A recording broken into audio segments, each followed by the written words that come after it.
ನಮಸ್ಕಾರ. ಇವತ್ತಿನ ಮೆಗಾ ಸುದ್ದಿ ವಿಡಿಯೋ ಕುಣಿಕೆ. ಕರ್ನಾಟಕದಲ್ಲಿ ಏಪ್ರಿಲ್ 26ಕ್ಕೆ 14 ಲೋಕಸಭಾ ಕ್ಷೇತ್ರಗಳಿಗೆ ಚುನಾವಣೆ ನಡೆದಿದೆ. ನಾಳೆ ಇನ್ನುಳಿದ 14 ಲೋಕಸಭಾ ಕ್ಷೇತ್ರಗಳಿಗೆ ಚುನಾವಣೆ ನಡೆಯುತ್ತೆ. ಎಷ್ಟರ ಮಟ್ಟಿಗೆ ಪ್ರಜ್ವಲ್ ರೇವಣ್ಣ ಪ್ರಕರಣ ಈ ಚುನಾವಣೆಯನ್ನು ಆಪೋಷಣ ತಗೊಂಡಿದೆ ನೋಡಿ. ಎಲ್ಲ ನೋಡಿದ್ರೂ ಕೂಡ ಪ್ರಜ್ವಲ್ ರೇವಣ್ಣ ಪ್ರಕರಣದ ಕುರಿತಂತೆಯೇ ಮಾತಾಡುವಂತಹ ಪರಿಸ್ಥಿತಿಯನ್ನು ಸಂಸದರು ತಂದಿಟ್ಟಿದ್ದಾರೆ ಅಂತ ಹೇಳಿದ್ರೆ ನಿಜಕ್ಕೂ ಕೂಡ ತಪ್ಪಾಗೋದಿಲ್ಲ. ಇನ್ನೊಂದು ಆಯಾಮ, ರಾಜ್ಯದಲ್ಲಿ ಬೇಕಾದಷ್ಟು ಸಮಸ್ಯೆಗಳಿದ್ದಾವೆ, ಜ್ವಲಂತ ಸಮಸ್ಯೆಗಳಿದ್ದಾವೆ. ನೀರಿಗಾಗಿ ಸಮಸ್ಯೆ, ಬರಗಾಲದಿಂದ ಜನಸಾಮಾನ್ಯರು ತತ್ತರಿಸಿ ಹೋಗಿದ್ದಾರೆ. ಇಂತಹ ಸಂದರ್ಭದಲ್ಲಿ ಈ ಪ್ರಜ್ವಲ್ ರೇವಣ್ಣ ಪ್ರಕರಣ ಎಲ್ಲ ಸಮಸ್ಯೆಗಳನ್ನು ಆಪೋಷಣ ತಗೊಂಡ್ಬಿಟ್ಟಿದೆ. ವಿಧಿಯೇ ಇಲ್ಲ. ಪ್ರಜ್ವಲ್ ರೇವಣ್ಣ ಪ್ರಕರಣದ ಕುರಿತಂತೆ ಕ್ಷಣ ಕ್ಷಣದ ಮಾಹಿತಿಯನ್ನು ನಿಮ್ಮ ಮುಂದಿಡೋದು ನಮ್ಮ ಕರ್ತವ್ಯ. ಹಾಗಾಗಿ ಏನಿದು ಪ್ರಕರಣ, ಈಗ ತನಿಖೆಯ ವಿಚಾರದಲ್ಲಿ ಯಾವ ಹಂತಕ್ಕೆ ಬಂದಿದೆ, ಮುಂದೆ ಈ ಪ್ರಕರಣ ಏನಾಗಬಹುದು, ಇದೆಲ್ಲದರ ಬಗ್ಗೆ ಇವತ್ತಿನ ನಮ್ಮ ಚರ್ಚಾ ಕಾರ್ಯಕ್ರಮದಲ್ಲಿ ಕೂಲಂಕುಷವಾಗಿ ಮಾತಾಡೋಣ. ನಾನು ದಿವ್ಯಶ್ರೀ.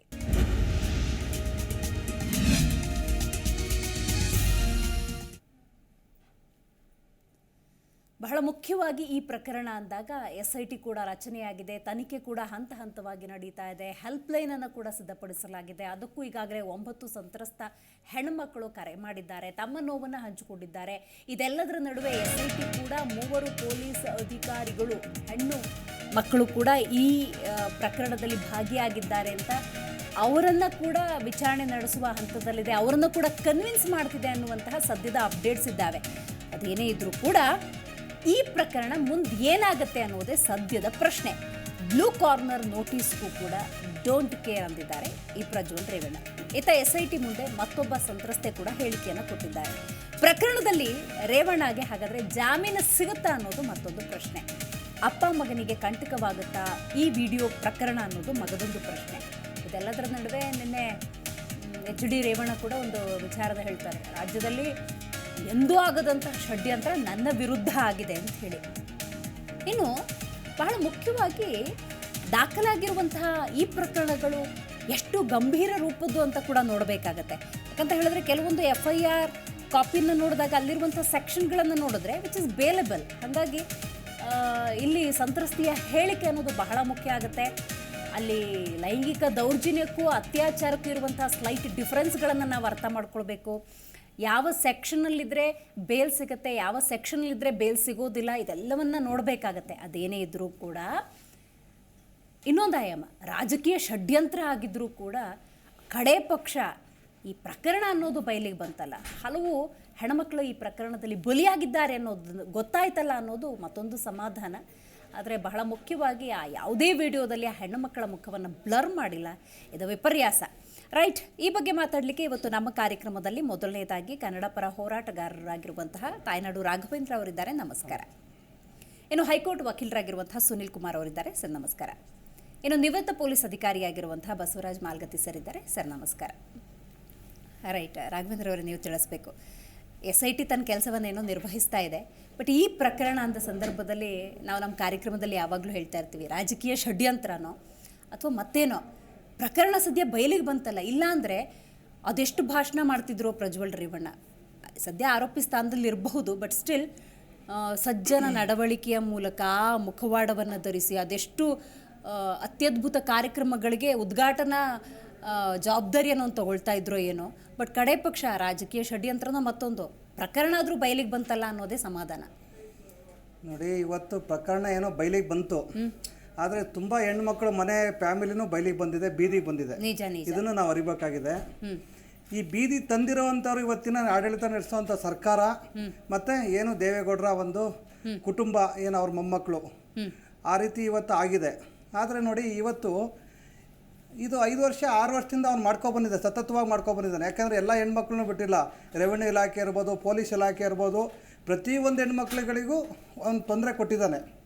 ಆದರೆ ಇವತ್ತು ನೋಡಿ, ಇವರಿಗೆ ಏನಾದರೂ ಕಿಂಚಿತ್ತಾದರೂ ಜನಗಳ ಮೇಲೆ, ಆ ಹೆಣ್ಮಕ್ಳ ಮೇಲೆ ಏನಾದರೂ ಕನಿಕರ ಇದ್ದಿದ್ರೆ ಅವರದ್ದೊಂದು ಕುಟುಂಬ, ನಮ್ಮದು ಏನು ರಾಜಕಾರಣಿಗಳದ್ದು ಕುಟುಂಬ ಇರ್ತದೆ ಅವ್ರದ್ದು ಒಂದು ಕುಟುಂಬ ಅಂತ ಇವ್ರಿಗೆ ಏನಾದ್ರು ಕನಿಕರ ಇದ್ದಿದ್ರೆ, ಅಥವಾ ಏನಾದ್ರು ಇವ್ರಿಗೆ ಏನು ರಾಜಕೀಯ ಮಾಡ್ತಾರಲ್ಲ ಇವ್ರಿಗೆ ಏನಾದ್ರು ಒಂದು ಜನಗಳ ಮೇಲೆ ಒಂದು ಅಭಿಮಾನ ಅಥವಾ ಅವರ ಕುಟುಂಬದ ಬಗ್ಗೆ ಆಸಕ್ತಿ ಇದ್ದಿದ್ರೆ ಏನೆಲ್ಲ ಇವಾಗ ಎಲೆಕ್ಷನ್ ಟೈಮು 21ನೇ ತಾರೀಕು ಈ ವಿಡಿಯೋಗಳನ್ನ ರಿಲೀಸ್ ಮಾಡಲಾಗಿತ್ತು. ಇದು ನೋಡಿ, ಇದಂತೂ ದೊಡ್ಡ ಷಡ್ಯಂತ್ರ. ಹೆಂಗೆ ಅಂದರೆ ಅವ್ನು ಮಾಡಿದ ತಪ್ಪೆ, ಆದರೆ ನಾವಿಲ್ಲಿ ಹೇಳಕ್ಕೆ ಬಂದಿರೋದು ನೋಡಿ, ಅದೆಲ್ಲ ಒಂದು ಭಾಗ ಇದ್ದು ಇವ್ರಿಗೆ ಬೇಕಾಗಿರೋದು ಓಟು. ಯಾರ ಮನೆ ಹಾಳಾದ್ರೂ ಪರವಾಗಿಲ್ಲ, ಯಾವ ಹೆಣ್ಮಕ್ಳು ಬೀದಿ ಬಂದರೂ ಪರವಾಗಿಲ್ಲ, ನಾನು ಇವತ್ತು ನಾನೇನು 28ಕ್ಕೆ 28 ಸ್ಥಾನ ಗೆಲ್ಲಬೇಕು ಅನ್ನೋದು ಎಲ್ಲ ಪಕ್ಷದ ಗುರಿ. ಈ ಗುರಿಗೆ ಇವತ್ತು ಸಾಮಾನ್ಯ ಜನಗಳು ನಾವೆಲ್ಲ ಬಲಿಪಶು ಆಗಿದ್ದಾವೆ. ಇದಕ್ಕೆ ಯಾರು ಉತ್ತರ ಕೊಡ್ತಾರೆ? ಸಿದ್ದರಾಮಯ್ಯ ಅವ್ರು ಕೊಡ್ತಾರೋ, DK ಶಿವಕುಮಾರ್ ಅವ್ರು ಕೊಡ್ತಾರೋ, ವಿಜೇಂದ್ರ ಅವ್ರು ಕೊಡ್ತಾರೋ? ಯಾರು ಕೊಡ್ಬೇಕಲ್ವಾ? ಇವತ್ತು ಏನಾಗಿದೆ ನೋಡಿ, ಪಾಪ ಎಷ್ಟು ಹೆಣ್ಮಕ್ಳು ರೀ, ಅವ್ರ ಮೊಮ್ಮಕ್ಕಳು ಬಂದಿದ್ದಾರೆ, ಈ ಸೊಸೆಯಂದಿರು ಬಂದಿದ್ದಾರೆ, ಅವ್ರ ಮಗಳನ್ನೆಲ್ಲೋ ಮದುವೆ ಮಾಡಿಕೊಟ್ಟಿದ್ದಾರೆ, ಅವ್ರ ಕುಟುಂಬಕ್ಕೆ ಏನ್ರಿ ಹೊಣೆ? ಇವತ್ತು ಈ ರೀತಿ ಇವರ ರಾಜಕೀಯ ಷಡ್ಯಂತ್ರಕ್ಕೋಸ್ಕರ ಇಲ್ಲಿವರೆಗೆ ರೇವಣ್ಣ ಅವರು ತಪ್ಪು ಮಾಡಿದ್ರು, ಪ್ರಜ್ವಲ್ ರೇವಣ್ಣ ಅವ್ರು ತಪ್ಪು ಮಾಡಿದ್ರು, ಅವು ಬೇಕಪ್ಪ ಮಾಡಿರೋ ಕೆಲಸಕ್ಕೆ ಇವರೆಷ್ಟು ದಿನ ಮುಚ್ಚಿಟ್ಕೊಂಡು ಇನ್ನೇನು ಎಲೆಕ್ಷನ್ ದೊಡ್ಡದೊಂದು ಕಾವು ಬರ್ತಾ ಇದೆ, ಎಲೆಕ್ಷನಲ್ಲಿ ಚೀಮಾರಿ ಹಾಕ್ತಾರೆ ಜನಗಳು. ಇವತ್ತು ಬರಗಾಲ ಬಂದಿದೆ, ಕುಡಿಯೋದಕ್ಕೆ ನೀರಿಲ್ಲ, ಏನು ಇವತ್ತು ಈ ರೀತಿ ಒಂದು ಮಾಧ್ಯಮಗಳಲ್ಲಿ ಹೋಗಬೇಕಾಗಿರೋ ಸನ್ನಿವೇಶಗಳಲ್ಲಿ ಚಪ್ಪಲಿ ತಗೊಂಡು ಜನಗಳು ಇವತ್ತು ಕರ್ನಾಟಕದ ಜನಗಳು ಹೊಡಿತಾರೆ ಅಂತ ಹೇಳಿ ಇದನ್ನ ಈ ಒಂದು ಮಧ್ಯಂತರ ಬಿಟ್ಟಿದ್ದಾರೆ. ಇದನ್ನ ಅದು ನೋಡಿ, ನೀವು ಬೇಕಾದ್ರೆ ಲಾಸ್ಟ್ ಏನು 21ನೇ ತಾರೀಕೇನು 26ಕ್ಕೆ ಇಲ್ಲಿ ಎಲೆಕ್ಷನ್, 21ನೇ ತಾರೀಕು ಬಿಡ್ತಾರೆ. ಅದಾದ್ಮೇಲೂ ಅರೆಸ್ಟ್ ಮಾಡಲ್ಲ. ಹೋಗ್ಲಪ್ಪ, ಅದಾದ್ಮೇಲೂ ಅರೆಸ್ಟ್ ಮಾಡಲ್ಲ. ಏನೀಗ ಅರೆಸ್ಟ್ ಮಾಡಬೇಕು ಅಂದ್ರೆ ಒಂದು ತನಿಖಾ ತಂಡನೇ ಮಾಡಬೇಕಾಗಿಲ್ಲಲ್ವಾ? ಅದಕ್ಕೆ ನಮ್ದು ತೆರಿಗೆ ದುಡ್ಡಲ್ಲಿ ಅಲ್ಲಿ SP ಇರ್ತಾರೆ, ಅಲ್ಲಿ ಇನ್ಸ್ಪೆಕ್ಟರ್ಗಳು ಇರ್ತಾರೆ. ಸರ್ಕಾರನು ಮುಂಜಾಗ್ರತಾ ಕ್ರಮವಾಗಿ ಅವನ್ನ ಅರೆಸ್ಟ್ ಮಾಡಬಹುದಾಗಿತ್ತು. ಇವರೇ ಕೊಟ್ಟಿರೋಂಥ ಗನ್ಮೆನ್ಗಳಿದ್ದಾರೆ. ಇವ್ರ ಎಲ್ಲಾ ನಾಟಕಗಳು ಇವತ್ತು ನೋಡಿ, ಸಿದ್ದರಾಮಯ್ಯ ಅವ್ರ ಫ್ಯಾಮಿಲಿ, ರೇವಣ್ಣ ಅವ್ರ ಫ್ಯಾಮಿಲಿ ಹೇಗಿದೆ ಅಂತ ಜಗತ್ ಜಾರಿ ಇದೆ, ಎಲ್ರಿಗೂ ಗೊತ್ತಿರೋ ವಿಷಯನೇ. ಇದು ಎಷ್ಟರ ಮಟ್ಟಿಗೆ ಇದು ಹೊರಗಡೆ ಬರುತ್ತೆ? ಯಾವುದೋ ಒಂದು ಕೇಸ್ ಮೇಲೆ ಜಾಮೀನು ರಹಿತವಾಗಿ ಇವತ್ತು ರೇವಣ್ಣ ಅವರು ಅರೆಸ್ಟ್ ಆಗಿದ್ದಾರೆ, ಅದು ಕಿಡ್ನಾಪ್ ಕೇಸು ಅಂತ. ಇಲ್ಲ ಅಂದಿದ್ರೆ ಈ ಕೇಸನ್ನ ಮುಚ್ಚಾಕುವಂಥ ಕೆಲಸನ ಇವತ್ತು ಯಾವುದೇ ಒಂದು ಆಗ್ತಲ್ಲ, ಇವತ್ತು ಕೇಸ್ ಮುಚ್ಚಾಕುವಂಥ ಕೆಲಸನ ಸರ್ಕಾರನೂ ಮಾಡ್ತಾ ಇದೆ, ಸಂಬಂಧಪಟ್ಟಿರೋರು ಮಾಡ್ತಾ ಇದ್ದಾರೆ. ರೈಟ್, ಅದ್ರ ಬಗ್ಗೆ ನಾನು ಮಾತಾಡ್ತೀನಿ ಸರ್. ಈಗ ಪ್ರಜ್ವಲ್ ರೇವಣ್ಣ ಅವರಿಗೆ ಪ್ರಾಥಮಿಕ ಹಂತದಲ್ಲಿ ಒಂದು ನೋಟಿಸನ್ನು ಕೊಟ್ಟರು, ಈಗ ಬ್ಲೂ ಕಾರ್ನ ನೋಟಿಸು ಕೊಟ್ಟಿದ್ದಾರೆ. ಆದರೂ ಕೂಡ ಆತ ಬಂದು ಶರಣಾಗ್ತಿಲ್ಲ ಅಥವಾ ಅವ್ರನ್ನ ಅರೆಸ್ಟ್ ಮಾಡೋಕ್ಕಾಗ್ತಿಲ್ಲ ಅಂದರೆ ಎಲ್ಲಿ ವೈಫಲ್ಯ ಆಗಿದೆ? ಮೇಡಮ್, ಬ್ಲೂ ಕಾರ್ನರ್ ನೋಟಿಸ್ ಒಂದು ಏನಕ್ಕೆ ಕೊಡ್ತಾರೆ ಅಂದರೆ, ಆತ ಎಲ್ಲಿ ಅಡಗಿಸಿಕೊಂಡಿದ್ದಾನೋ, ಯಾವ ದೇಶದಲ್ಲಿ ಔಸ್ಕೊಂಡು ಕೂತಿದ್ದಾನೋ ಅದರ ಮಾಹಿತಿಯನ್ನು ವಿನಿಮಯ ಮಾಡಿ ಅಂತ ಇಂಟರ್ಪೋಲ್ ಮುಖಾಂತರ ಬ್ಲೂ ಕಾರ್ನರ್ ನೋಟಿಸ್ ಕೊಡ್ತಾರೆ. ಅದಕ್ಕೊಂದು ಪ್ರೊಸೀಜರ್ ಇದೆ. ಇಂಟರ್ಪೋಲ್ ಅಲ್ಲಿ ಕೂಡ ಒಂದು 4-5 ಕೋಡ್ ಅಂತ ಕೊಡ್ತಾರೆ. ಒಂದು 7 ಕೋಡ್ಸ್ ಇದೆ ಅದರಲ್ಲಿ. ಯೆಲ್ಲೋ ಕೋಡ್ ಅಂತಿದೆ, ಗ್ರೀನ್ ಕೋಡ್ ಇದೆ, ಬ್ಲೂ ಕೋಡ್ ಇದೆ. ಬ್ಲೂ ಆದ್ಮೇಲೆ next red corner notice issue ಮಾಡ್ತಾರೆ. ರೆಡ್ ಕಾರ್ನರ್ ನೋಟಿಸ್ ಇಶ್ಯೂ ಮಾಡಿದ್ರೆ ಏನು ಮಾಡ್ತಾರೆ, ಇಮಿಡಿಯೇಟ್ ಆಗಿ ಅವನ್ನ ಅರೆಸ್ಟ್ ಮಾಡ್ಕೊಂಡು ಕರ್ಕೊಂಡ್ಬರ್ತಾರೆ.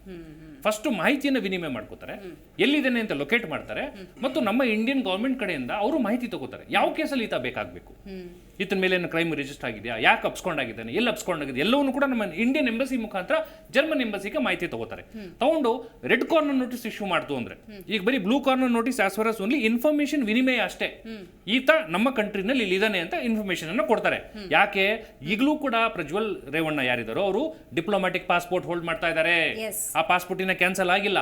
ಯಾರೇ ಡಿಪ್ಲೊಮ್ಯಾಟಿಕ್ ಪಾಸ್ಪೋರ್ಟ್ ಹೋಲ್ಡ್ ಮಾಡ್ತಾರೋ ಅವರು ಆ ದೇಶದ ಡಿಗ್ನಿಟರಿ ಅಂತ ಕನ್ಸಿಡರ್ ಮಾಡ್ತಾರೆ. ಇವರು ಮೆಂಬರ್ ಆಫ್ ಪಾರ್ಲಿಮೆಂಟ್. ಸುಮ್ನೆ ನಾವು ಅರೆಸ್ಟ್ ಮಾಡಿ ನಾಳೆ ನಮ್ಮ ದೇಶಕ್ಕೂ ಮುಜುಗರ ಆಗಬಾರ್ದಲ್ವಾ? ನ್ಯಾಯಾಲಯದಲ್ಲಿ ಇಟ್ ಇಸ್ ಕ್ಯಾನ್ಸಲ್ಡ್ ಅಂತ ಬಂದ್ರೆ ಅದು ಎಲ್ಲಿದ್ರೂ ಕೂಡ ಅಪ್ಲೈ ಮಾಡಬಹುದು. ಆ ನ್ಯಾಯಾಲಯಕ್ಕೂ ಅಪ್ಲಿಕೇಶನ್ ಹಾಕ್ಬೇಕೀಗ. ಡಿಪ್ಲೊಮ್ಯಾಟಿಕ್ ಪಾಸ್ಪೋರ್ಟ್ ಕ್ಯಾನ್ಸಲ್ ಮಾಡಿ ಅಂತ ನ್ಯಾಯಾಲಯಕ್ಕೆ ಸಿಟಿನವರು ಮನವಿ ಮಾಡಿಕೊಂಡು ಕ್ಯಾನ್ಸಲ್ ಮಾಡೋವರೆಗೂ ಈಗಲೂ ಕೂಡ ಅವರು ನಮ್ಮ ದೇಶದ ಸಂಸದರೇ ಡಿಪ್ಲೊಮ್ಯಾಟಿಕ್ ಪಾಸ್ಪೋರ್ಟ್ ಅನ್ನು ಹೋಲ್ಡ್ ಮಾಡ್ತಾ ಇದ್ದಾರೆ. ಹಾಗಾಗಿ ಏನ್ ಮಾಡ್ತಾರೆ, ಈಗ ಬ್ಲೂ ಕಾರ್ನರ್ ನೋಟಿಸ್ ಮುಖಾಂತರ ವಿನಿಮಯ ಆಗಿದೆ. ಬಟ್ ರೆಡ್ ಕಾರ್ನರ್ ನೋಟಿಸ್ ಅನ್ನು ಕೊಡ್ಬೇಕೀಗ.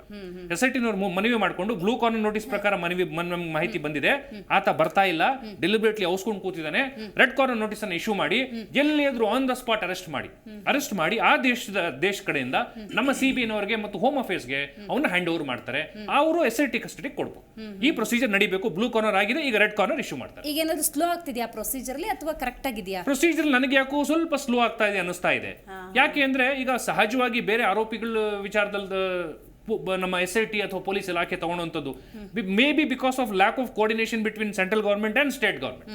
ಎಲ್ಲಿ ಈಗ ನಮ್ಮ SIT ಸ್ಟೇಟ್ ಪೊಲೀಸ್ ಅವರಿದ್ದಾರೆ, ಇವ್ರು ಸಿಕ್ಕಾಪಟ್ಟೆ ಪಾಪ ಹಾರ್ಡ್ ವರ್ಕ್ ಮಾಡಿ ತನಿಖೆ ಮಾಡ್ತಿದ್ದಾರೆ.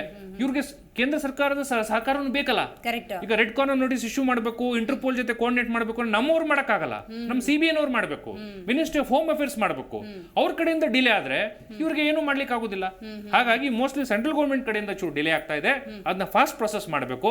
ಆದಷ್ಟು ಬೇಗ ಸ್ವಲ್ಪ ತ್ವರಿತವಾಗಿ ಅರೆಸ್ಟ್ ಮಾಡಿಕೊಂಡು ನಮ್ಮ ದೇಶಕ್ಕೆ ಕರ್ಕೊಂಡ್ಬಂದ್ರೆ ಖಂಡಿತವಾಗ್ಲೂ ಲಾ ಏನ್ ಹೇಳುತ್ತೋ ಅದರ ಪ್ರಕಾರ ಕಾನೂನನ್ನ ಫೇಸ್ ಮಾಡಬಹುದು. ಇಲ್ಲ ಅಂದ್ರೆ ಅಲ್ಲಿ ಅವ್ರ ಮನೆಯಲ್ಲೇ ನಾವು ಎಲ್ಲರೂ ಕೂಡ ಪ್ರಗತಿಪರರು ಅದನ್ನೇ ಯೋಚನೆ ಮಾಡ್ತಿದ್ವಿ. ಕುಮಾರಸ್ವಾಮಿ ಅವರು ಮುಖ್ಯಮಂತ್ರಿ ಆಗಿದ್ದವರು, ರೇವಣ್ಣವರು ಅವರು ಕೂಡ ಸಚಿವರಾಗಿದ್ದವರು, ಅವ್ರ ತಂದೆ ಪ್ರಧಾನಮಂತ್ರಿ ಆಗಿದ್ದವರು. ಮನೆಯವ್ರ ಮಾತನ್ನ ನಾನು ಕೇಳಿ, ನೀನು ಏನೇ ನಿನ್ ಮೇಲೆ ಆಪಾದನೆ ಇದ್ರು ಕೂಡ ನಮ್ಮ ದೇಶದ ಕಾನೂನು ಎಲ್ಲರಿಗೂ ಒಂದೇ, ನೀನು ಬಾ ಫಸ್ಟ್ ಸರೆಂಡರ್ ಆಗು ಅಂತ ಹೇಳಿ ಕುಮಾರಸ್ವಾಮಿ ಅವರಾದ್ರೂ ಹೇಳ್ಬೋದಿತ್ತಲ್ಲ. ಎಷ್ಟೋ ಜನ ಪ್ರಗತಿಪರ ಅದನ್ನೇ ಕೇಳ್ತಾರೆ. ಕುಮಾರಸ್ವಾಮಿ ಅವರೇ ತಾವು ಎಲೆಕ್ಷನ್ ನಿಂತಾಗ ತಾವು ಡಿಫೆಂಡ್ ಮಾಡಿದ್ರಿ, ತಾವು ತಮ್ಮ ವರ್ಚಸ್ಸು ನೀಟಿದೆ, ತಾವು ಅನೇಕರಿಗೆ ಸಹಾಯ ಮಾಡ್ಕೊಂಡ್ ಬಂದವರು, ಒಳ್ಳೆ ವರ್ಚಸ್ಸನ್ನ ಇಟ್ಕೊಂಡವರು. ಈಗ ಪ್ರಜ್ವಲ್ ಮೇಲೆ ಒಂದು ಷಡ್ಯಂತ್ರ ಅಂತ ತಾವು ಹೇಳ್ತೀರಿ, ರೇವಣ್ಣ ನಿಮ್ಮ ಫ್ಯಾಮಿಲಿ ಮೇಲೆ ಷಡ್ಯಂತ್ರ ಅಂತ ಹೇಳ್ತೀರಿ. ನೀವು ಯಾಕೆ ಓಪನ್ ಸ್ಟೇಟ್ಮೆಂಟ್ ಅಲ್ಲಿ ನಾನು ಓಪನ್ ಕರೀತಾ ಇದೀನಿ, ಪ್ರಜ್ವಲ್ ನೀವು ಬಂದ್ ಸರೆಂಡರ್ ಆಗ, ಈ ದೇಶದ ಕಾನೂನಿಗೆ ಫಸ್ಟ್ ನಾವೆಲ್ಲ ಮರ್ಯಾದೆ ಕೊಡೋಣ. ನಿನ್ ಮೇಲೆ ಏನೇ ಇರಲಿ ನಾವೆಲ್ಲ ಜೊತೆಲಿದ್ದೀವಿ, ನಿನ್ ಮೇಲೆ ಷಡ್ಯಂತ್ರ ಆದ್ರೂ ಪರವಾಗಿಲ್ಲ, ಅದನ್ನ ಕಾನೂನಾತ್ಮಕವಾಗಿ ಹೋರಾಟ ಮಾಡೋಣ. ನೀನ್ ಹೌಸ್ಕೊಂಡು ಕೂತ್ಕೊಂಡ್ರೆ ಏನು ಅಂತ ಯಾರು ಮಾತಾಡ್ತಿಲ್ಲ. ಕಡೆ ಪಕ್ಷ ತಪ್ಪಾಗಿದ್ರು ಒಪ್ಕೊಂಡ್ಬಿಡು, ಏನೋ ಅಂತ ಒಪ್ಕೊಂಡ್ರೆ ಯಾಕಾಯ್ತು, ಯಾವ ಸನ್ನಿವೇಶದಲ್ಲಿ ಆಯ್ತು, ಆತನಿಗೇನು ಮಾನಸಿಕ ಪಾಪ ಸಮಸ್ಯೆ ಇತ್ತಾ, ಯಾವ ಸನ್ನಿವೇಶದಲ್ಲಿ ಈ ತರ ಮಾಡ್ದ, ಅಥವಾ ಏನಾದ್ರು ಬೇಕು ಅಂತ ಸಿಗಾಕ್ಸಿದಾರ, ಈ ಹನಿ ಟ್ರಾಪ್ ತರ ಏನೋ ಮಾಡಿದಾರ, ಎಲ್ಲವನ್ನೂ ಕೂಡ ಕೂಲಂಕುಷವಾಗಿ ನಾವು ಹೋರಾಟ ಮಾಡಬಹುದು. ತನಿಖೆ ಬರಬೇಕು. ರೈಟ್ ಸರ್, ಮಾತಾಡ್ತೀನಿ. ವಿಡಿಯೋ ಕುಣಿಕೆಯ ಕುರಿತಂತೆ ಇವತ್ತು ನಾವು ಮಾತಾಡ್ತಾ ಇದ್ವಿ ಮೆಗಾ ಸುದ್ದಿಯಲ್ಲಿ. ಅಂದ್ರೆ ಪ್ರಜ್ವಲ್ ರೇವಣ್ಣ ಪ್ರಕರಣದ ಕುರಿತಂತೆ ಎಷ್ಟರ ಮಟ್ಟಿಗೆ ಈ ವಿಡಿಯೋ ಪ್ರಕರಣ ರಾಜಕೀಯವಾಗಿ ಆಪೋಷಣವನ್ನು ತೆಗೆದುಕೊಳ್ತಿದೆ ಅಂತ ಹೇಳಿ. ಸರ್, ಈಗಾಗಲೇ ನೋಟಿಸ್ ಮೇಲೆ ನೋಟಿಸ್ ಕೊಟ್ಟಾಗಿದೆ. ಪ್ರಜ್ವಲ್ ರೇವಣ್ಣ ಇನ್ನೂ ನಾಪತ್ತೆ, ಅವ್ರು ಬರ್ತಾ ಇಲ್ಲ. ಸರ್, ಮುಂದೇನು ಏನು ಕ್ರಮಗಳನ್ನು ತಗೊಳ್ಬಹುದು ಅಂತ ಅನ್ಸುತ್ತೆ? ಈಗ ರೆಡ್ ಕಾರ್ನರ್ ನೋಟಿಸ್ ಇಶ್ಯೂ ಮಾಡಿದ್ದಾರೆ. ಅದು CBIದವರು ಈಗ red corner blue corner notice issue ಮಾಡಿದ್ದಾರೆ. ಲೊಕೇಶನ್ ಫೈಂಡ್ ಔಟ್ ಮಾಡಿ ಆ ನಂತರ ರೆಡ್ ಕಾರ್ನರ್ ಇಶ್ಯೂ ಮಾಡ್ತಾರೆ. ಅದು ರೆಡ್ ಕಾರ್ನರ್ ಇಶ್ಯೂ ಆದರೆ ಬಂದೇ ಬರಬೇಕು. ಅದು ಎಲ್ಲ ಏರ್ಪೋರ್ಟಿಗೆ ಹೋಗ್ತದೆ. ಇಂಟರ್ನ್ಯಾಷನಲ್ ಎಷ್ಟು ಏರ್ಪೋರ್ಟ್ ಇದೆ ಎಲ್ಲ ಏರ್ಪೋರ್ಟಿಗೂ ಅದು ಮೆಸೇಜ್ ಕನ್ವೆ ಆಗ್ತದೆ. ಸೊ ಅಲ್ಲಿ ಏರ್ಪೋರ್ಟ್ನಲ್ಲೇ ಹಿಡಿದು ಬಿಡ್ತಾರೆ, ಎಲ್ಲಿ ಮೂವ್ಮೆಂಟ್ ಇರೋದಿಲ್ಲ. ಆಮೇಲೆ ಅದು ಅರೆಸ್ಟ್ ಆದರೆ ಆ ಡೀಮ್ ಟು ಬಿ ಇದು ಆಗಿಬಿಡ್ತದೆ ನಮ್ಮದು. ಈಗ ಬೇಸಿಕ್ ನೋಟಿಸ್ಗಳಿಗೂ ರೆಸ್ಪಾಂಡ್ ಮಾಡಿಲ್ಲ ಅನ್ನೋದು ಕೇಸ್ ಆಗಲ್ವಾ? ಅಲ್ಲ, ಅದು ಅಬ್ಸ್ಕಾಂಡಿಂಗ್ ಅಂತ ತೋರಿಸಿ ಆಮೇಲೆ ಕೇಸ್ ಮಾಡ್ತಾರೆ. ಅದಕ್ಕೆ ಪ್ರೊಸೀಜರು ಇದೆ. ಕೋರ್ಟ್ಲಿಂದ ಏನದು ಲಾಂಗ್ ಪೆಂಡಿಂಗ್ ಕೇಸ್ ಮಾಡ್ತಾರಲ್ಲ ಬದಾರ, ಏನದು ಪ್ರೊಕ್ಲೇಮ್ಡ್ ಅಫೆಂಡರ್ ಅಂತ ತಿಳ್ಕೊಂಡು ಡಿಕ್ಲೇರ್ ಮಾಡಿದ್ರೆ ಅವನ ಆಸ್ತಿ ಪಾಸ್ತಿ ಎಲ್ಲ ಜಪ್ತ್ ಮಾಡಿ ಹರಾಜ್ ಮಾಡ್ತಾರೆ. ಸೊ ಇದೆಲ್ಲ ಪ್ರೊಸೀಜರ್ ಇದೆ. ಬಟ್ ಆ ಲೆಕ್ಕಕ್ಕೇನು ಹೋಗೋದಿಲ್ಲ. ಇದು ಪ್ರತಿಷ್ಠಿತ ಕುಟುಂಬ, ದೇಶದಲ್ಲಿ ಪ್ರಧಾನಮಂತ್ರಿ ಇದ್ದವರು, ಮುಖ್ಯಮಂತ್ರಿ ಇದ್ದವರು, ಈ ಲೆವೆಲಿಗೆ ನೋಟಿಸ್ ಇಶ್ಯೂ ಮಾಡುವ ಲೆವೆಲಿಗೆ ಹೋಗಬಾರ್ದು. ಅವರು ತಂದೆನೇ ಕಸ್ಟಡಿಯಲ್ಲಿ ಇದ್ದಾನಂದ್ರೆ ಮಗ ಎಲ್ಲಿದ್ರೂ ಬರಲೇಬೇಕು. ಆ ಥರ ಆಗ್ತಿಲ್ವಲ್ಲ ಸರ್? ಅಲ್ಲ, ಆಗ್ತದೆ, ಖಂಡಿತ ಆಗ್ತದೆ. ಅವ್ರು ಏಟ್ ತಪ್ಸ್ಕೊಂಡ್ರು ಏನಾಗಲ್ಲ, ಎಲ್ಲಿದ್ದಲ್ಲಿ ತೊಗೊಂಡ್ಬರ್ತಾರೆ, ಆ ಮಾತು ಬೇರೆ. ಬಟ್ ಹಿಡ್ಕೊಂಬರೋದ್ರಿಂದ ಅದು ಇದ್ದಿದ್ದು ಸ್ವಲ್ಪ ಚೂರುಪಾರು ಉಳಿದಿದ್ದ ಮಾನನ್ನು ಹೋಗ್ಬಿಡ್ತದೆ ಅಲ್ವಾ? ಆಮೇಲೆ ಇಲ್ಟ್ರೀಟ್ ಶುರು ಮಾಡ್ತಾರೆ. ಜನ ಎಲ್ಲ ಮಾತಾಡ್ತಾರೆ. ಒಬ್ಬ ಪ್ರೈಮ್ ಮಿನಿಸ್ಟರ್ ಮೊಮ್ಮಗಾಗಿ ಒಂದು ಥರ್ಡ್ ಕ್ಲಾಸ್ ಆರೋಪಿಗಳು ಮಾಡ್ದಂಗೆ ಅಬ್ಸ್ಕಾಂಡಿಂಗ್ ಆಗಿ ಓಡೋದ್ರೆ ಅದಕ್ಕೆ ಏನು ಫ್ಯಾಮಿಲಿಗೆ ಏನು ಮರ್ಯಾದೆನೇ ಇಲ್ವಾ, ಕಿಮ್ಮತ್ತನೇ ಇಲ್ವಾ? ಅವ್ರ ಪೋಸ್ಟಿಗೂ ಕಿಮ್ಮತ್ತಿಲ್ವಾ? Is presently member of parliament. ಅದಕ್ಕಾದ್ರೂ ಗೌರವ ಬೇಡವಾ? ಆ ಗೌರವದಲ್ಲಿನೇ ಡಿಪ್ಲೊಮ್ಯಾಟಿಕ್ ಪಾಸ್ಪೋರ್ಟ್ ತಗೊಂಡು ತಿರುಗಾಡ್ತಾ ಇದ್ದಾರೆ. ಸ್ವಲ್ಪ ಅವರು ಆ ಗೌರವದಿಂದ ಬಿಹೇವ್ ಮಾಡಬೇಕು. ಒಂದು ಪಾಯಿಂಟ್ ಹೇಳಿದ್ರೆ ಸರ್, ರಾಜ್ಯ ಸರ್ಕಾರದ ಸಪೋರ್ಟು ಇದೆ ಈ ಇದು ತನಿಖೆ ವಿಳಂಬ ಆಗೋದಕ್ಕೆ, ಅಥವಾ ಅದು ಕರೆಕ್ಟ್ ರೀತಿಯಲ್ಲಿ ಆಗ್ತಿಲ್ಲ ಅಂತ ಸುನಿಲ್ ಕುಮಾರ್ ಅವರು ಒಂದು ಮಾತು ಹೇಳಿದ್ರೆ ನನ್ನ ಪ್ರಕಾರ ಸ್ವಲ್ಪ ಸ್ಲೋ ಆಗ್ತಿದೆ ಅಂತ. ಯೂಶಲಿ ಆ ತನಿಖಾ ತಂಡ ಇನ್ವೆಸ್ಟಿಗೇಷನ್ ಮಾಡೋದಕ್ಕೆ ಸಹಜವಾಗಿ ಎಷ್ಟು ದಿವಸ ಹಿಡಿಯುತ್ತೆ? ಇದು ಸ್ಪೀಡಾಗಿ ಆಗ್ತಿದೆ ಅಂತ ನಿಮ್ಗೆ ಅನಿಸ್ತಾ ಇದೆಯಾ? ಇಲ್ಲ, ನನ್ನ ಲೆಕ್ಕದಲ್ಲಿ ತನಿಖಾ SIT ಚೆನ್ನಾಗಿ ತನಿಖೆ ಮಾಡ್ತಾ ಇದೆ. ಪ್ರೊಸೀಜರ್ನ ಫಾಲೋ ಮಾಡಬೇಕಾಗ್ತದೆ. ಈಗ ಹರಿಬರಿ ಮಾಡ್ಲಿಕ್ಕೆ ಬರೋದಿಲ್ಲ. ಇದು ಸೀರಿಯಸ್ ಅಫೆನ್ಸು. ಒಂದು ರೇಪ್ ಕೇಸು, ಇನ್ನೊಂದು ಕಿಡ್ನ್ಯಾಪ್ ಕೇಸು. ಕಿಡ್ನ್ಯಾಪ್ ಕೇಸ್ನಲ್ಲಿ ಅವನು ನಿನ್ನೆ ಹಾಜರು ಮಾಡಿ ಅರೆಸ್ಟ್ ಮಾಡಿ ಮ್ಯಾಜಿಸ್ಟ್ರೇಟ್ ಮುಂದೆ ಹಾಜರು ಮಾಡಿದ್ದಾರೆ. ರಿಮ್ಯಾಂಡ್ ತೊಗೊಂಡಿದ್ದಾರೆ. 8 ತಾರೀಕುವರೆಗೂ ರಿಮ್ಯಾಂಡ್ ಪೊಲೀಸ್ ಕಸ್ಟಡಿ ಕೊಟ್ಟಿದ್ದಾರೆ. ಈಗ ಆ ಎಮ್ಮನ ಕಡೆಯಿಂದ ಇವತ್ತು 164 ಮಾಡಿಸ್ತಾರೆ. ಈಗ ನೋಡಿ, ಆ ಎಮ್ಮನಿಗೆ ಕಿಡ್ನ್ಯಾಪ್ ಮಾಡಿ ಯಾವನು ಮೂರ್ಖನು ಮಾಡೋದಲ್ರಿ. ಆ ಕೇಸ್ ನಡೆದಾಗೆ ಒಬ್ಬನಿಗೆ ತೊಗೊಂಡು ಹೋಗಿ ವಿಕ್ಟಿಮಿಗೆ ತೊಗೊಂಡು ಹೋಗಿ ಕಿಡ್ನ್ಯಾಪ್ ಮಾಡಿ ಹೊಡಿಬಿಡಿ ಮಾಡಿ ಕೈಕಾಲು ಕಟ್ಟಿ ಹೆದರ್ಸೋದು ಬೆದರ್ಸೋದು ಮಾಡಿ ವಾಪಸ್ ತಗೋ ಕಂಪ್ಲೇಂಟ್. ಯಾವ ಧೈರ್ಯ ಹಂಗಾದ್ರೆ? ಅದೇ ಅದಕ್ಕೆ ಬಂಡತನ ಅನ್ನೋದು. ಎಲ್ಲ ಹಿಂದೆ ಇತಿಹಾಸ ಇದೆ ಅಲ್ಲ. ಸೊ ಆ ಧೈರ್ಯ ಇದೆ ಅವ್ರಿಗೆ, ಇನ್ನು ಮಾಡ್ತಾ ಇದ್ದಾರೆ, ಮಾಡಿದ್ದಾರೆ. ಈಗ ಆ ಅಮ್ಮಂದು ಹೆದರ್ಕೊಂಡು ಅವಳು ನಾವೆಲ್ಲ ಬಡವ್ರಿ, ನಮ್ಗೆ ಯಾಕೆ ಬೇಕು ಇದೆಲ್ಲ ಬಿಟ್ಬಿಡ್ರಿ ನಮಗೆ ಅಂತ ಅಂತಾಳಂತೆ ಪಾಪ. ಕಣ್ಣೀರು ಹಾಕ್ತಾ ಇದೆ ಅಂತೆ. ಆನಂತರ ಮಕ್ಕಳಿಗೆ ಅವ್ರಿಗೆ ಹೇಳಿ ನೋಡಿ ಅನ್ಯಾಯ ಆಗಿದೆ ನಿಮಗೆ, ಅದಕ್ಕೆ ಅನ್ಯಾಯಕ್ಕೆ ನ್ಯಾಯ ಕೊಡೋದು ಬೇಡವಾ, ನೀ ಹೇಳಿದ್ರೆ ನ್ಯಾಯ ಸಿಗ್ತದಮ್ಮ, ಇಲ್ಲಾಂದ್ರೆ ಹೇಳಿ ಅಂದ್ರೆ ಎಲ್ಲಿ ಸಿಗ್ತದೆ, ನೀನೇ ಹೇಳಿದ್ರೆ ಇನ್ಯಾರು ಹೇಳ್ಬೇಕು ಅಂತ ಕನ್ವಿನ್ಸ್ ಮಾಡಿ ಅವಳಿಗೆ ಕೌನ್ಸಿಲಿಂಗ್ ಮಾಡಿ ಈಗ ಮತ್ತೆ ಫರ್ದರ್ ಸ್ಟೇಟ್ಮೆಂಟ್ ತೊಗೊಂಡಿದ್ದಾರೆ. 164 ಮಾಡಿಸ್ತಾ ಇದ್ದಾರೆ. 164 ಮಾಡಿಸ್ಬೇಕು ಆ ಎಮ್ಮಂದು. 164 ಮಾಡಿದ್ಮೇಲೆ ಅದಕ್ಕೆ ವ್ಯಾಲ್ಯೂ ಬರೋದು. 164 ಮಾಡಿದ್ಮೇಲೆ ಆಮೇಲೆ ಇವ್ರನ್ನ ಹೇಗೂ ಕಸ್ಟಡಿ ಮಾಡಿದ್ದಾರೆ, ಪಂಚನಾಮ ಮಾಡಬೇಕಾಗ್ತದೆ. ಆರೋಪಿ ಕಡೆಯಿಂದ 27 ಎವಿಡೆನ್ಸ್ ಆ್ಯಕ್ಟ್ ಪ್ರಕಾರ ಅವೆಲ್ಲ ಕಟ್ಟಿದ ಹಗ್ಗ, ಎದರಲ್ಲಿ ಹೊಡೆದಿದ್ದು ಸಲಕರಣೆ ಗಿಲಕರಣೆ ಎಲ್ಲ ಜಪ್ತ್ ಮಾಡಬೇಕಾಗ್ತದೆ. ಪಂಚನಾಮ ಮಾಡಿ ಜಪ್ತ್ ಮಾಡ್ತಾರೆ. ಅವು ಎಲ್ಲಿಂದ ಆ ಎಮ್ಮನ್ನು ತೊಗೊಂಡೋಗಿದ್ರೆ ಅಲ್ಲಿಂದ ಪಂಚನಾಮ ಸ್ಟಾರ್ಟ್ ಆಗ್ತದೆ. ತೊಗೊಂಡು ಕೊನೆಗೆ ಕಲ್ಲಹಳ್ಳಿ ಯಾವುದೋ ಅದರಲ್ಲಿ ಆ ಹಳ್ಳಿಯಲ್ಲಿ ಹುಣಸೂರು ಹತ್ರ ಆ ತೋಟದ ಮನೇಲಿ ಇಟ್ಟಿದ್ರು, ಅಲ್ಲಿ ಅವರಿಗೆ ಅಲ್ಲಿನೂ ಪಂಚನಾಮ ಮಾಡ್ತಾರೆ. ಅಲ್ಲಿ ಅವನಿಗೆ ಯಾವ ಮನೆಯಲ್ಲಿ ಇಟ್ಕೊಂಡು ಅವನಿಗೆ ಆರೋಪಿನ ಅರೆಸ್ಟ್ ಮಾಡ್ತಾರೆ. ಅವನಿಗೆ ಅವನ ಹೇಳಿಕೆ ತಗೋತಾರೆ, ಅಕ್ಕಪಕ್ಕದವ್ರು ಹೇಳಿಕೆ ತಗೋತಾರೆ. ಎಲ್ಲರೂ ಎಷ್ಟು ದಿವಸದಿಂದ ಇದ್ರು, ಹೊಡೆ ಬಿಡೋದು, ಅಮ್ಮ ಒದರಾಡೋದು, ಚೀರಾಡೋದು, ಏನಾದರೂ ಎಲ್ಲ ರೀತಿಯಿಂದ ವಿಚಾರಣೆ ಮಾಡ್ತಾರೆ.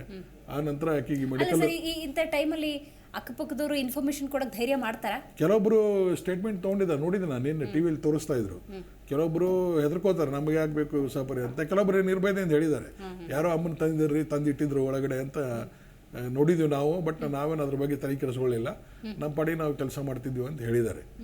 ಬಟ್ ಉಳಿದವ್ರೇನು ಯಾರು ಅಷ್ಟು ಉಳಿದವ್ರು ಯಾಕೆ ಹೆದರ್ಕ್ರಿ, ಏನು ಜಗತ್ತಿಗೆ ಹೆದರಾಗಿ ಇವ್ರೇನು ಇದನ್ನ ಅವ್ರ ಅಕ್ಕಪಕ್ಕದಲ್ಲೇ ಹಾಸನ ಸರ್, ಈಗ ಇಷ್ಟು ವರ್ಷ ಹಾಸನ ಅಂದ್ರೆ ಆಧಿಪತ್ಯ ಸಾಧಿಸ್ಬಿಟ್ಟಿದ್ರು. ಅಯ್ಯೋ ನಾನು ಕೇಳಿದ್ದೀನಿ, ಹಾಸನದಲ್ಲಿ ಜನಗಳು ಮಾತಾಡೋದು ವಿಚಿತ್ರ, ಅದು ಹೇಳಬಾರ್ದು, ಅದು ಅಷ್ಟೊಂದು ರೇಪಲ್ಲಿ ಮಾತಾಡ್ತಾರೆ. ಇದು ಈ ಸಹಕರಿಸೋದು ಬಹಳ ಒಳ್ಳೆಯದು. ನಾನು ಉತ್ತರನೇ ಹೇಳೋದಿಲ್ಲ, ನಾನು ಅದೇ ಹಂದಲ್ಲಿದ್ದರೆ ಹೇಗೆ ಅಲ್ವಾ. SIT ಅವ್ರು ಏನು ಕ್ವಶನ್ ಕೇಳ್ತಾರೆ ಹೇಳಬೇಕು, ಅದಕ್ಕೆ ಉತ್ತರ ಹೇಳಬೇಕು. ನನಗೆ ಗೊತ್ತಿಲ್ಲ, ಅವ್ರಿಗೆ ಹೊಳ್ಳಿ ಕ್ವಶನ್ ಮಾಡೋದು, ನಿಮಗೆ ಯಾರು ಒತ್ತಡ ಹಾಕಿದಾರ ಈ ಥರ ಕ್ವಶನ್ ಕೇಳಂತ, ಈ ಥರ ಉದ್ದಟತನ ಮಾತಾಡಿದ್ರೆ ಅವರೇ ಕೇಳ್ತಾರೆ. SIT ಅವರು ಜಾಡಿಸ್ತಾರೆ ಸರಿಯಾಗಿ. ಸೊ ಹೀಗಾಗಿ ಸರಳವಾಗಿ ಉತ್ತರ ಕೊಟ್ಟು ಸರಳವಾಗಿ ಸಹಕರಿಸಿದರೆ ಅವ್ರಿಗೆ ಅನುಕೂಲ, ತೊಂದರೆ ಆಗೋದಿಲ್ಲ. ಇಲ್ಲಾಂದರೆ ಅವರು ಸಹಕರಿಸ ಮಾಡ್ತಾ ಇಲ್ಲ ಅಂತ ಕೋರ್ಟಿಗೆ ಏನಾದರೂ ರಿಪೋರ್ಟ್ ಕೊಟ್ಟರೆ again will be sent to the police custody. JC custody ಕೊಡೋದಿಲ್ಲ, ಪೊಲೀಸ್ ಕಸ್ಟಡಿನೇ ಕೊಡ್ತಾರೆ. ಇದೆಲ್ಲ ಪ್ರೊಸೀಜರ್ ಮಾಡಬೇಕಾದ್ರೆ 2-3 ದಿವಸ ಹಿಡಿತದೆ.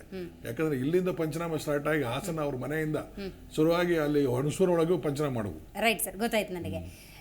ಎಷ್ಟು ಮುಜುಗರದ ವಿಷಯಕ್ಕೆ ಬರೋದಾದರೆ, ಸ್ವತಃ JDSನಲ್ಲೂ ಕೂಡ ಹೆಂಗಾಗ್ಬಿಟ್ಟಿದೆ ಅಂದರೆ, ಈಗಿರುವಂಥ JDS ನಾಯಕರು ಒಂದು ಮೀಟಿಂಗ್ ಮಾಡ್ತಾರೆ, ಅಯ್ಯೋ ತಮಗೆ ಬಹಳ ಮುಜುಗರ ಆಗ್ತಿದೆ, ತಲೆ ಎತ್ಕೊಂಡು ಓಡಾಡೋಕ್ಕಾಗ್ತಿಲ್ಲ, ಮೋರೋವರ್ ಹಿರಿತಲೆ ಕೂಡ ಬಹಳಷ್ಟು ನೋವನ್ನು ಅನುಭವಿಸ್ತಾ ಇದೆ, ಆದಷ್ಟು ಬೇಗ ಪ್ರಜ್ವಲ್ ರೇವಣ್ಣ ಶರಣಾಗಬೇಕು ಅಂತ ಆಪ್ತ ಮೂಲಗಳಿಂದ ಹೇಳಿಸೋ ಪ್ರಯತ್ನಗಳಾಗ್ತಾ ಇದೆ.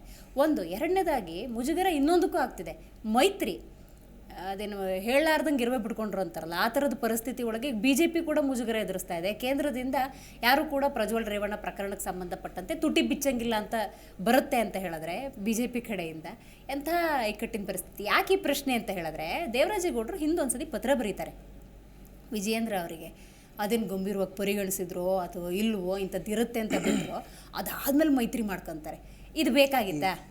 ಈಗ ಏನಾಗಿದೆ ನೋಡಿ, BJP ಅವ್ರ ಪರಿಸ್ಥಿತಿ, ಈಗ ಯಡಿಯೂರಪ್ಪ ಅವರು ವಿಜೇಂದ್ರ ಅವ್ರನ್ನ ಕೆಲವು ಸಲ ಲಾಸ್ಟ್ ಟೈಮ್ ಬಿಟ್ಟಿದ್ರು. ಇಲ್ಲಿ ಸರ್ಕಾರ ಬೇರೆದು ಬರೋಕ್ಕೆ ಕಾರಣ ಅಂತ ಅದೆಲ್ಲ ಮಾಧ್ಯಮದವರಿಗೆ ಗೊತ್ತು, ಜನಗಳಿಗೆ ಗೊತ್ತು. ಇವಾಗಿನೂ ಅಷ್ಟೇನೆ ಈ ಮೈತ್ರಿ ಇದೆಯಲ್ಲ, ಈ ಮೈತ್ರಿನ ಇಲ್ಲಿ ಬಂದು ವಿಜೇಂದ್ರ ಮಾಡ್ಕೊಂಡಿದ್ದಲ್ಲ ಇದು.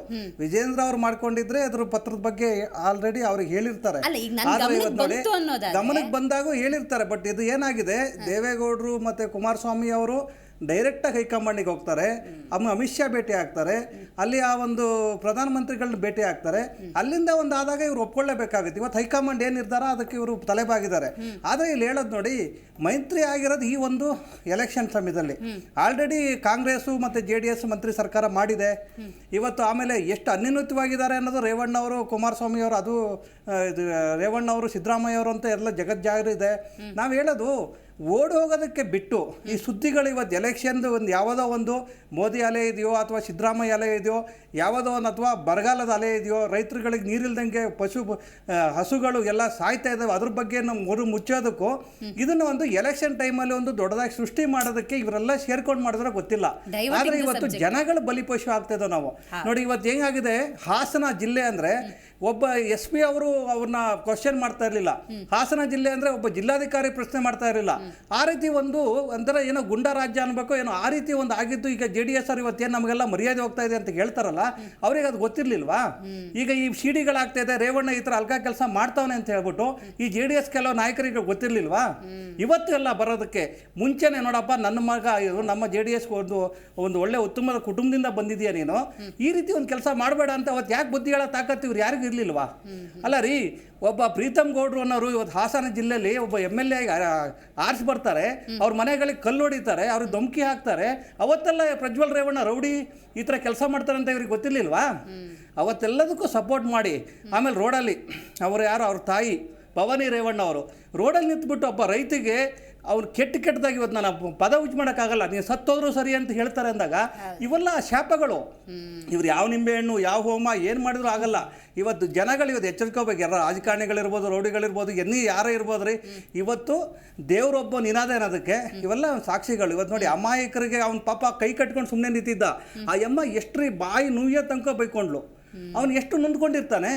ಅದು ವಿಡಿಯೋ ಆದ್ಮೇಲೆ ಇದೇ ತರನೇ ಅದೇ ರೀತಿನೇ ಅವತ್ತು ಮಾಧ್ಯಮದ್ರು ಎಲ್ಲರೂ ತೋರಿಸಿದ್ರು. ಅವತ್ತು ಆ ಮನೆಗೆ ಹೋಗ್ಬಿಟ್ಟು ಏನೋ ಎಲ್ಲಾರೋ ಒಬ್ಬ ಚಿಕ್ಕ ಮಗು ಅಥವಾ ಮನೆ ಪಕ್ಕದವ್ರು ಏನೋ ಆ ಲೇಡಿ ಹತ್ರ ಹೆಂಗ್ಸ ಹತ್ರ ಬೈಸ್ಕೊ ಬಂದಲ್ಲ, ನಾಚಿಕೆ ಆಗಲ್ಲ ಅಂತ ಕೇಳಿದಾಗ ಅವನು ಎಷ್ಟು ಕುಗ್ಗೋಗಿರ್ಬೇಕು ಅವತ್ತು. ಆ ರೀತಿ ಒಂದು ಸನ್ನಿವೇಶ, ಅವೆಲ್ಲ ಶಾಪಗಳು ಇವತ್ತು ಈ ರೀತಿ ಆಗಿದೆ. ಅವನು ಯಾರೋ ಡ್ರೈವರ್ನ ಕಿಡ್ನಾಪ್ ಮಾಡಿದ್ರು, ಇವರು ಕಿಡ್ನಾಪ್ ಮಾಡಿದ್ರೆ ಅವನು ಹೆಂಡ್ತಿನೂ ಇದು ಮಾಡಿದ್ರೆ, ಅವೆಲ್ಲ ಕೆಲವೊಂದೊಂದು ಶಾಪಗಳು. ಇವತ್ತು ಹೆಣ್ಣಿನ ಶಾಪ ಇವತ್ತು ನಮ್ಮಲ್ಲಿ ನೋಡಿ, ಕಿತ್ತೂರು ರಾಣಿ ಚೆನ್ನಮ್ಮ ಇರ್ಬೋದು, ಒನಕೆ ಓಬವ್ವ ಇರ್ಬೋದು, ಅಂಥ ನಾಡಲ್ಲಿ ನಾವು ಹುಟ್ಟಿದ್ದೇವೆ. ಇವತ್ತು ಅಳಿವು ಮತ್ತು ಉಳಿವು ಇರೋದು ಒಂದು ಹೆಣ್ಣಿನ ನಂತರನೇ. ಇವತ್ತು ಅಂಥ ಪರಿಸ್ಥಿತಿ. ಇವತ್ತು ಒಬ್ಬ ಸಂಸದನಾಗಿ ಇವ ಹೇಳ್ತಾರೆ, ನಿನ್ನೇನು ನಿಮ್ಮವ್ರು ಯಾರೋ ಒಂದು ಟೆಲಿಕಾಸ್ಟ್ ಮಾಡ್ತಾ ಇದ್ರು ರೇವಣ್ಣ ಅವರಿಗೆ, ಇದೆಲ್ಲ ಷಡ್ಯಂತ್ರ, ಇದು ಹಾಗೆ ಹೀಗೆ. ನಾಚಿಕೆ ಆಗಲ್ಲ ಅವರಿಗೆ ಷಡ್ಯಂತ್ರ ಅಂತ ಹೇಳೋಕ್ಕೆ. ನಾವು ಹೇಳೋದು ಒಬ್ಬ ಷಡ್ಯಂತ್ರ ಅಂದರೆ ಅವನು ಸಾಮಾನ್ಯ ವ್ಯಕ್ತಿ ಅಲ್ಲ ರೀ, ಅವನೊಬ್ಬನು ಅವ್ರ ಮನೇಲಿ ಕಸ ಹೊಡೆಯವನಲ್ಲ, ಒಬ್ಬ ಸಂಸದ. ಅವನಿಗೆ ನಾಚಿಕೆ ಆಗಬೇಕಿದೆ. ನಾನು ಧೈರ್ಯವಾಗಿ ನೋಡಪ್ಪ, ನಾನೇನು ತಪ್ಪು ಮಾಡಿಲ್ಲ, ಇದೆಲ್ಲ ಸಿಟಿಗಳು ಸುಳ್ಳಿದೆ ಆಯಿತು, ಮತ್ತು ಇನ್ನೊಂದಿಷ್ಟು ಜನ ಒಪ್ಕೊಂಡು ನನ್ನ ಹತ್ರ ಬಂದಿದ್ರು, ನಾನು ಫೇಸ್ ಮಾಡ್ತೇನೆ, ಹೌದು ನಾನು ಯುವಕ ಇದ್ದಾನೆ, ನನಗೆ ಹಿಂಗಾಗಿತ್ತು ಅಂತ ಆ ಧೈರ್ಯ ಇಲ್ಲ ಇವನಿಗೆ. ಅಂದರೆ ಅದನ್ನು ಕೇಳೋ ತಾಕತ್ತು ಅಥವಾ ದೇವೇಗೌಡರಿಗಿರ್ಬೇಕು, ಕುಮಾರಸ್ವಾಮಿ ಅವ್ರಿಗಿರ್ಬೇಕು, ಪ್ರಜ್ವಲ್ ರೇವಣ್ಣ ಅವರು ಓಡೋಗಿದ್ದು ಯಾಕೆ? ಓಡೋಗೋದಕ್ಕೆ ಏನಿದೆ ಕಾರಣ? ಓಡೋಗೋದಕ್ಕೆ ತನಕ ಇವ್ರು ಕಳಿಸ್ಬಿಟ್ಟು, ಅಥವಾ ಈಗ ನೋಡ್ರಿ, ಒಂದು ಮನೆ ಅಂದರೆ ನಮ್ಮ ಕುಟುಂಬ, ನಮ್ಮ ತಂದೆ ತಾಯಿ ಅಥವಾ ನಮ್ಮ ತಾತನ ಪರ್ಮಿಷನ್ ಇಲ್ಲದೆ ಫಾರಿನಿಗೆ ಹೋಗ್ತಾನೆ ನಾನು ಈ ಥರ ಆಗ್ಬಿಟ್ಟಿದೆ ಅಂತ ಹೇಳ್ತಾರ? ಹೋಗೋದೇನು ಅಂದರೆ ಇವ್ರಿಗೇನು ಆರಾಮಾಗಿ ನಮ್ಮ ಸಂವಿಧಾನನ ಇವ್ರಿಗೆ ಚೆನ್ನಾಗಿ ಗೊತ್ತಿದೆ, ಇವ್ರದೇ ಆದಂಥ ಅಡ್ವೊಕೇಟ್ಗಳಿರ್ತಾರೆ, ಇವ್ರದೇ ಆದಂಥ ಸಲಹೆ ಕೊಡೋ ಟೀಮ್ಗಳಿರುತ್ತೆ, ಬೇಕಾದಷ್ಟು ದುಡ್ಡಿದೆ. ಅವ್ರಿಗೇನು ಅಂದರೆ ಇನ್ನು ಹೋಗಪ್ಪ ಒಂದು ಬೇಲ್ ಮಾಡಿಬಿಡ್ತಾರೆ ಯಾರೋ ಲಾಯರು, ಏನೋ ಒಂದು ಆಗುತ್ತೆ ಅನ್ನೋದು ಒಂದು ಭರವಸೆಯಲ್ಲಿ ಹೋಗಿದ್ದಾರೆ. ಇವತ್ತು ನೋಡಿ, ಆಮೇಲೆ ಇವತ್ತು ನೋಡ್ರಿ, ಇದೆಲ್ಲ ನೀವು ಹೇಳ್ತಾ ಇದ್ರ, ಇವತ್ತು ತಾರೀಕು 6ನೇ ತಾರೀಕು, ನಾಳೆ ಎಲೆಕ್ಷನ್ ಆಗುತ್ತೆ ಮೇಡಮ್. ನಾಳೆ ಮಧ್ಯಾಹ್ನ ಬೇಲೆ ಇದು ತಣ್ಣಗಾಗ್ಬಿಡುತ್ತೆ ಕೆಲಸ. ಯಾಕಂದ್ರೆ ಅವ್ರ ತೆವಲ್ ತೀರೋಗ್ಬಿಡುತ್ತೆ. ಜನಗಳನ್ನ ಯಾಮರ್ಷ ಆಯ್ತು, ಓಟ್ ಹಾಕ್ಸ್ಕೊಂಡಾಯ್ತು, ಜನಗಳನ್ನ ತಲೆ ಹಾಳು ಮಾಡಾಯ್ತು. ಈಗ ಬೇಕಾಗಿರೋದು ಇವರಿಗೆ ಯಾರ ಮನೆ ಹಾಳಾಗೋಗ್ಲಿ, ಯಾರು ಸರ್ವನಾಶ ಆಗಲಿ, ಎಲೆಕ್ಷನಲ್ಲಿ ನಾನು ವಿನ್ ಆಗ್ಬೇಕು ಅಷ್ಟೇ ಬೇಕಾಗಿರೋದು. ಇದನ್ನ ಜನಗಳು ಎಚ್ಚೆತ್ತುಕೊಂಡು ಈ ರೀತಿ ಒಂದು ಆಪಾದನೆಗಳಿಗೆ ಇನ್ನೊಂದು ಈ ಥರದ್ದಕ್ಕೆಲ್ಲ ಮರಳಾಗ್ದಂಗೆ ಒಳ್ಳೆ ಅಭ್ಯರ್ಥಿಗಳಿಗೆ ಓಟು ಹಾಕಿ ಆಮೇಲೆ ಜನಗಳು ಎಚ್ಚೆತ್ಕೋಬೇಕು. ಇವತ್ತು ಜನಗಳು ಎಚ್ಚೆತ್ಕೊಂಡಿಲ್ಲ ಅಂದರೆ ಇವನ್ನೆಲ್ಲ ಕಲ್ಲಾಗಿ ಹೊಡಿಬೇಕ್ರಿ. ಈಗ ರೈತರು, ನಮಗೆ ಹಸುಗಳಿಗೆ ನೀರಿಲ್ಲ ರೀ, ನಮ್ಮ ಮಲೆನಾಡಲ್ಲಿ ಇವತ್ತು ಹಸುಗಳಿಗೆ ನೀರಿಲ್ಲ, ಬೋರ್ಗಳು ಬತ್ತೋಗಿದೆ, ರೈತರು ಕಷ್ಟ ಕೇಳೋರಿಲ್ಲ. ಬೆಂಗಳೂರಲ್ಲಿ ಅಷ್ಟು ಎಲೆಕ್ಷನ್ ಟೈಮಲ್ಲಿ ನೀರು ಬಿಟ್ಟರು, ಏನು 26ನೇ ತಾರೀಕುವರೆಗೂ 25ರವರೆಗೂ ಒಳ್ಳೆ ನೀರು ಬಂತು. ಆರಂಭಿಕ ಹಂತದಲ್ಲಿ ಸರ್ ತಾಯಿ ಮಗಳದೊಂದು FIR ದಾಖಲಾಗತ್ತೆ. ಸೊ ಆ ಕೇಸ್ ಯಾವ ಹಂತದಲ್ಲಿದೆ? ಈಗ ಅರೆಸ್ಟ್ ಆಗಿದೆ ನೋಡಿ, ಇದು ಯಾವ ಕೇಸ್ ಮೇಲೆ, ಇದು ಎಲ್ಲಿಗೆ ಹೋಗಿ ನಿಂತ್ಕೋಬಹುದು? ಅಂದ್ರೆ ಬೇಲೆಬಲ್ಲ, ನಾನ್ ಬೇಲೆಬಲ್ಲ, ಏನ್ ಸರ್ ಇದು? ಫಸ್ಟ್ ಒಂದು FIR ರಿಜಿಸ್ಟರ್ ಆಗುತ್ತೆ. ತಾಯಿ ಮತ್ತು ಮಗಳು ಇಬ್ಬರು ಕೊಡ್ತಾರೆ. ನಮ್ಮ ಮೇಲೆ ನಿರಂತರವಾಗಿ ಲೈಂಗಿಕವಾಗಿ ಶೋಷಣೆಯನ್ನ ಮಾಡಿದ್ದಾರೆ, ಅಶ್ಲೀಲವಾಗಿ ಮಾತಾಡಿದ್ದಾರೆ ಅಂತ ಹೇಳಿ ಒಂದು ಕೊಡ್ತಾರೆ. ಅದು 354E 354D. ಈ ಫಿಸಿಕಲ್ ಅಸಾಲ್ಟ್ ಅಲ್ಲ, ಅದು ಅಸಾಲ್ಟಿಂಗ್. ಥ್ರೆಟನ್ ಮಾಡಿದ್ದಾರೆ, ಅಶ್ಲೀಲವಾಗಿ ಮಾತಾಡಿದ್ದಾರೆ, ಟಚ್ ಮಾಡಿದ್ದಾರೆ. ಸೊ ಸ್ಟಾಕಿಂಗ್ ಅಂತೆಲ್ಲ ಬರುತ್ತೆ. 354E 354D ಮತ್ತು 506 and 509 4 ಕೂಡ ಬೇಲೆಬಲ್ ಸೆಕ್ಷನ್ಸ್. ಅದು ಹಾಸನದಲ್ಲಿ ರಿಜಿಸ್ಟರ್ ಆಗುತ್ತೆ. ಅದು ಫಸ್ಟ್ ಕಂಪ್ಲೇಂಟ್. ಅದು ಇನ್ನ ತನಿಖಾ ಹಂತದಲ್ಲಿದೆ, ತನಿಖೆ ಮಾಡ್ತಿದ್ದಾರೆ. ಎಲ್ಲವೂ ಬೇಲೆಬಲ್ ಸೆಕ್ಷನ್ಸ್ ಇದೆ, ಅದರಲ್ಲಿ ಇವರು ಅರೆಸ್ಟ್ ಆಗಿಲ್ಲ. ಸಬ್ಸಿಕ್ವೆಂಟ್ಲಿ ಎಲ್ಲ ಬೇಲೆಬಲ್ ಸೆಕ್ಷನ್ಸ್ ಇದ್ದಿದ್ರಿಂದ ಇವರು ಆಂಟಿಸಿಪೇಟರಿ ಬೇಲ್ ಹಾಕ್ತಾರೆ. ಸ್ಟಾರ್ಟಿಂಗ್ ಇದೇ ಕೇಸ್ಗೆ ಹಾಕ್ತಾರೆ. ಹೌದು. ಬಟ್ ನಮಗೂ ಅರ್ಥ ಆಗದಿದ್ದು ಏನಂದ್ರೆ ಎಲ್ಲ ಬೇಲೇಬಲ್ ಸೆಕ್ಷನ್ಸ್ಗೆ ಆಂಟಿಸಿಪೇಟರಿ ಬೇಲ್ ಬರೋದೇ ಇಲ್ಲ. ಹೌದು. ಯಾರವ್ರಿಗೆ ಐಡಿಯಾ ಕೊಟ್ಟರೋ ಗೊತ್ತಿಲ್ಲ. ಲಾಸ್ಟ್ಗೆ ನ್ಯಾಯಾಧೀಶರು ಹೇಳ್ತಾರೆ ವಕೀಲರು ಹೆಂಗ್ ಸರ್ ಹಾಕಿದ್ರು, ಲಾಸ್ಟ್ ಜಡ್ಜೆ ನಗ್ತಾರಂತೆ, ಇಲ್ಲ ಬೇಲೇಬಲ್ ಸೆಕ್ಷನ್ಸ್ ಅಲ್ವೇನ್ರಿ, ಇದಕ್ಕೆ ಹೆಂಗ್ರಿ ಆಂಟಿಸಿಪೇಟರಿ ಬೇಲ್ ಬರುತ್ತೆ ಅಂದಾಗ ಅದನ್ನ ವಾಪಸ್ ತಗೊಂಡ್ ಬಂದ್ಬಿಡ್ತಾರೆ. ಎರಡನೇ ಪ್ರಕರಣ ಆಗ್ತದೆ. ಯಾವಾಗ ಇದು ಒಂದನೇ ಪ್ರಕರಣ ಇನ್ನ ತನಿಖಾ ಹಂತದಲ್ಲಿದೆ, ಅರೆಸ್ಟ್ ಮಾಡೋದಿಲ್ಲ, ನೋಟಿಸ್ ಕೊಡ್ತಾ ಇದ್ದಾರೆ, ತನಿಖೆಗೆ ಬನ್ನಿ ಅಂತ ಪೊಲೀಸ್ನವರು ತಮ್ಮ ಕೆಲಸವನ್ನು ಮಾಡ್ತಿದ್ದಾರೆ, ಆಗ ದುಸ್ಸಾಹಸ ಮಾಡ್ತಾರೆ. ಏನು, ಯಾರು ಕಂಪ್ಲೇಂಟ್ ಕೊಡ್ತಾರಲ್ಲ ಮಹಿಳೆ, ಅವ್ರನ್ನ ಕಿಡ್ನಾಪ್ ಆಗ್ತದೆ. ಅದು ಆಗ ಕಿಡ್ನಾಪ್ ಪ್ರಕರಣ ರಿಜಿಸ್ಟರ್ ಆಗ್ತದೆ. ಅವ್ರ ಮಗ ಬಂದು ಕಂಪ್ಲೇಂಟ್ ಕೊಡ್ತಾರೆ, ನಮ್ಮ ತಾಯಿ ಮಿಸ್ಸಿಂಗು. ಈ ಹಂತದಲ್ಲಿ ಆಗ್ಲೇ ಬಸವರಾಜ್ ಮಲಗತ್ತಿ ಸರ್ ಅದನ್ನೇ ಹೇಳ್ತಾ ಇದ್ರು, ಯಾರೋ ಕೂಡ ಇಷ್ಟೊಂದು ಮಂಡ ಧೈರ್ಯ ಮಾಡೋದಿಲ್ಲ. ಈಗ ಮಗನ ಕಾಪಾಡಕ್ ಹೋಗಿ ತಂದೆ ಸಿಕ್ಕಾಕೊಂಡ್ರಿ. ಈಗ ಮೇಡಮ್ ಈಗ ಇನ್ಸಿಡೆಂಟ್ ಇದೆ, ಒಬ್ರು ವಿಕ್ಟಿಮ್ ಬಂದು ಕಂಪ್ಲೇಂಟ್ ಕೊಡ್ತಾರೆ, ಅವ್ರು ಮಿಸ್ಸಿಂಗ್ ಆದ್ರು ಅಂದ್ರೆ ಯಾರ ಮೇಲೆ ಅನುಮಾನ ಬರುತ್ತೆ ನಿಮ್ಗೆ? ಸಹಜ, ಇವು ನಾರ್ಮಲ್ ಸರ್ಕಮ್ಸ್ಟೆನ್ಸಸ್ ಅದು. ಸೊ ಹಾಗಾಗಿ ಅವ್ರನ್ನ ಕಿಡ್ನಾಪ್ ಮಾಡಿ ಎಲ್ಲೋ ತೋಟದ ಮನೇಲಿ ಇಟ್ಟು ಅವ್ರಿಗೆ ಹೊಡೆದು ಕೈಕಾಲು ಕಟ್ಟಿ ಅಸಾಲ್ಟ್ ಆಗಿದೆ ಅಂದ್ರೆ ಇದು ಅತಿ ದೊಡ್ಡ ಅದು ಫುಲಿಶ್ನೆಸ್ ಅಲ್ವಾ ಇದು. ಹಾಗಾಗಿ ರೇವ್ ಈಗ ಏನ್ ಮಾಡ್ತಾರೆ, ತನಿಖಾಧಿಕಾರಿಗಳಿಗೆ ಅತಿ ದೊಡ್ಡ ಕರ್ತವ್ಯ ಏನು ಅಂದ್ರೆ, ಯಾವಾಗ್ಲಾದ್ರೂ ಪಾಪ ವಿಕ್ಟಿಮ್ ನ ಹೆದರ್ಸೋ ಬದರ್ಸೋ ಆಮಿಷ ಕೊಟ್ಟು ನಾಳೆ ವಿಕ್ಟಿಮ್ ಸ್ಟೇಟ್ಮೆಂಟ್ ಚೇಂಜ್ ಆಗ್ಬೋದು. ಈ ಕಿಡ್ನಾಪ್ ಪ್ರಕರಣದಲ್ಲಿ ಇವರು ಅರೆಸ್ಟ್ ಆಗಿರುವಂತದ್ದು.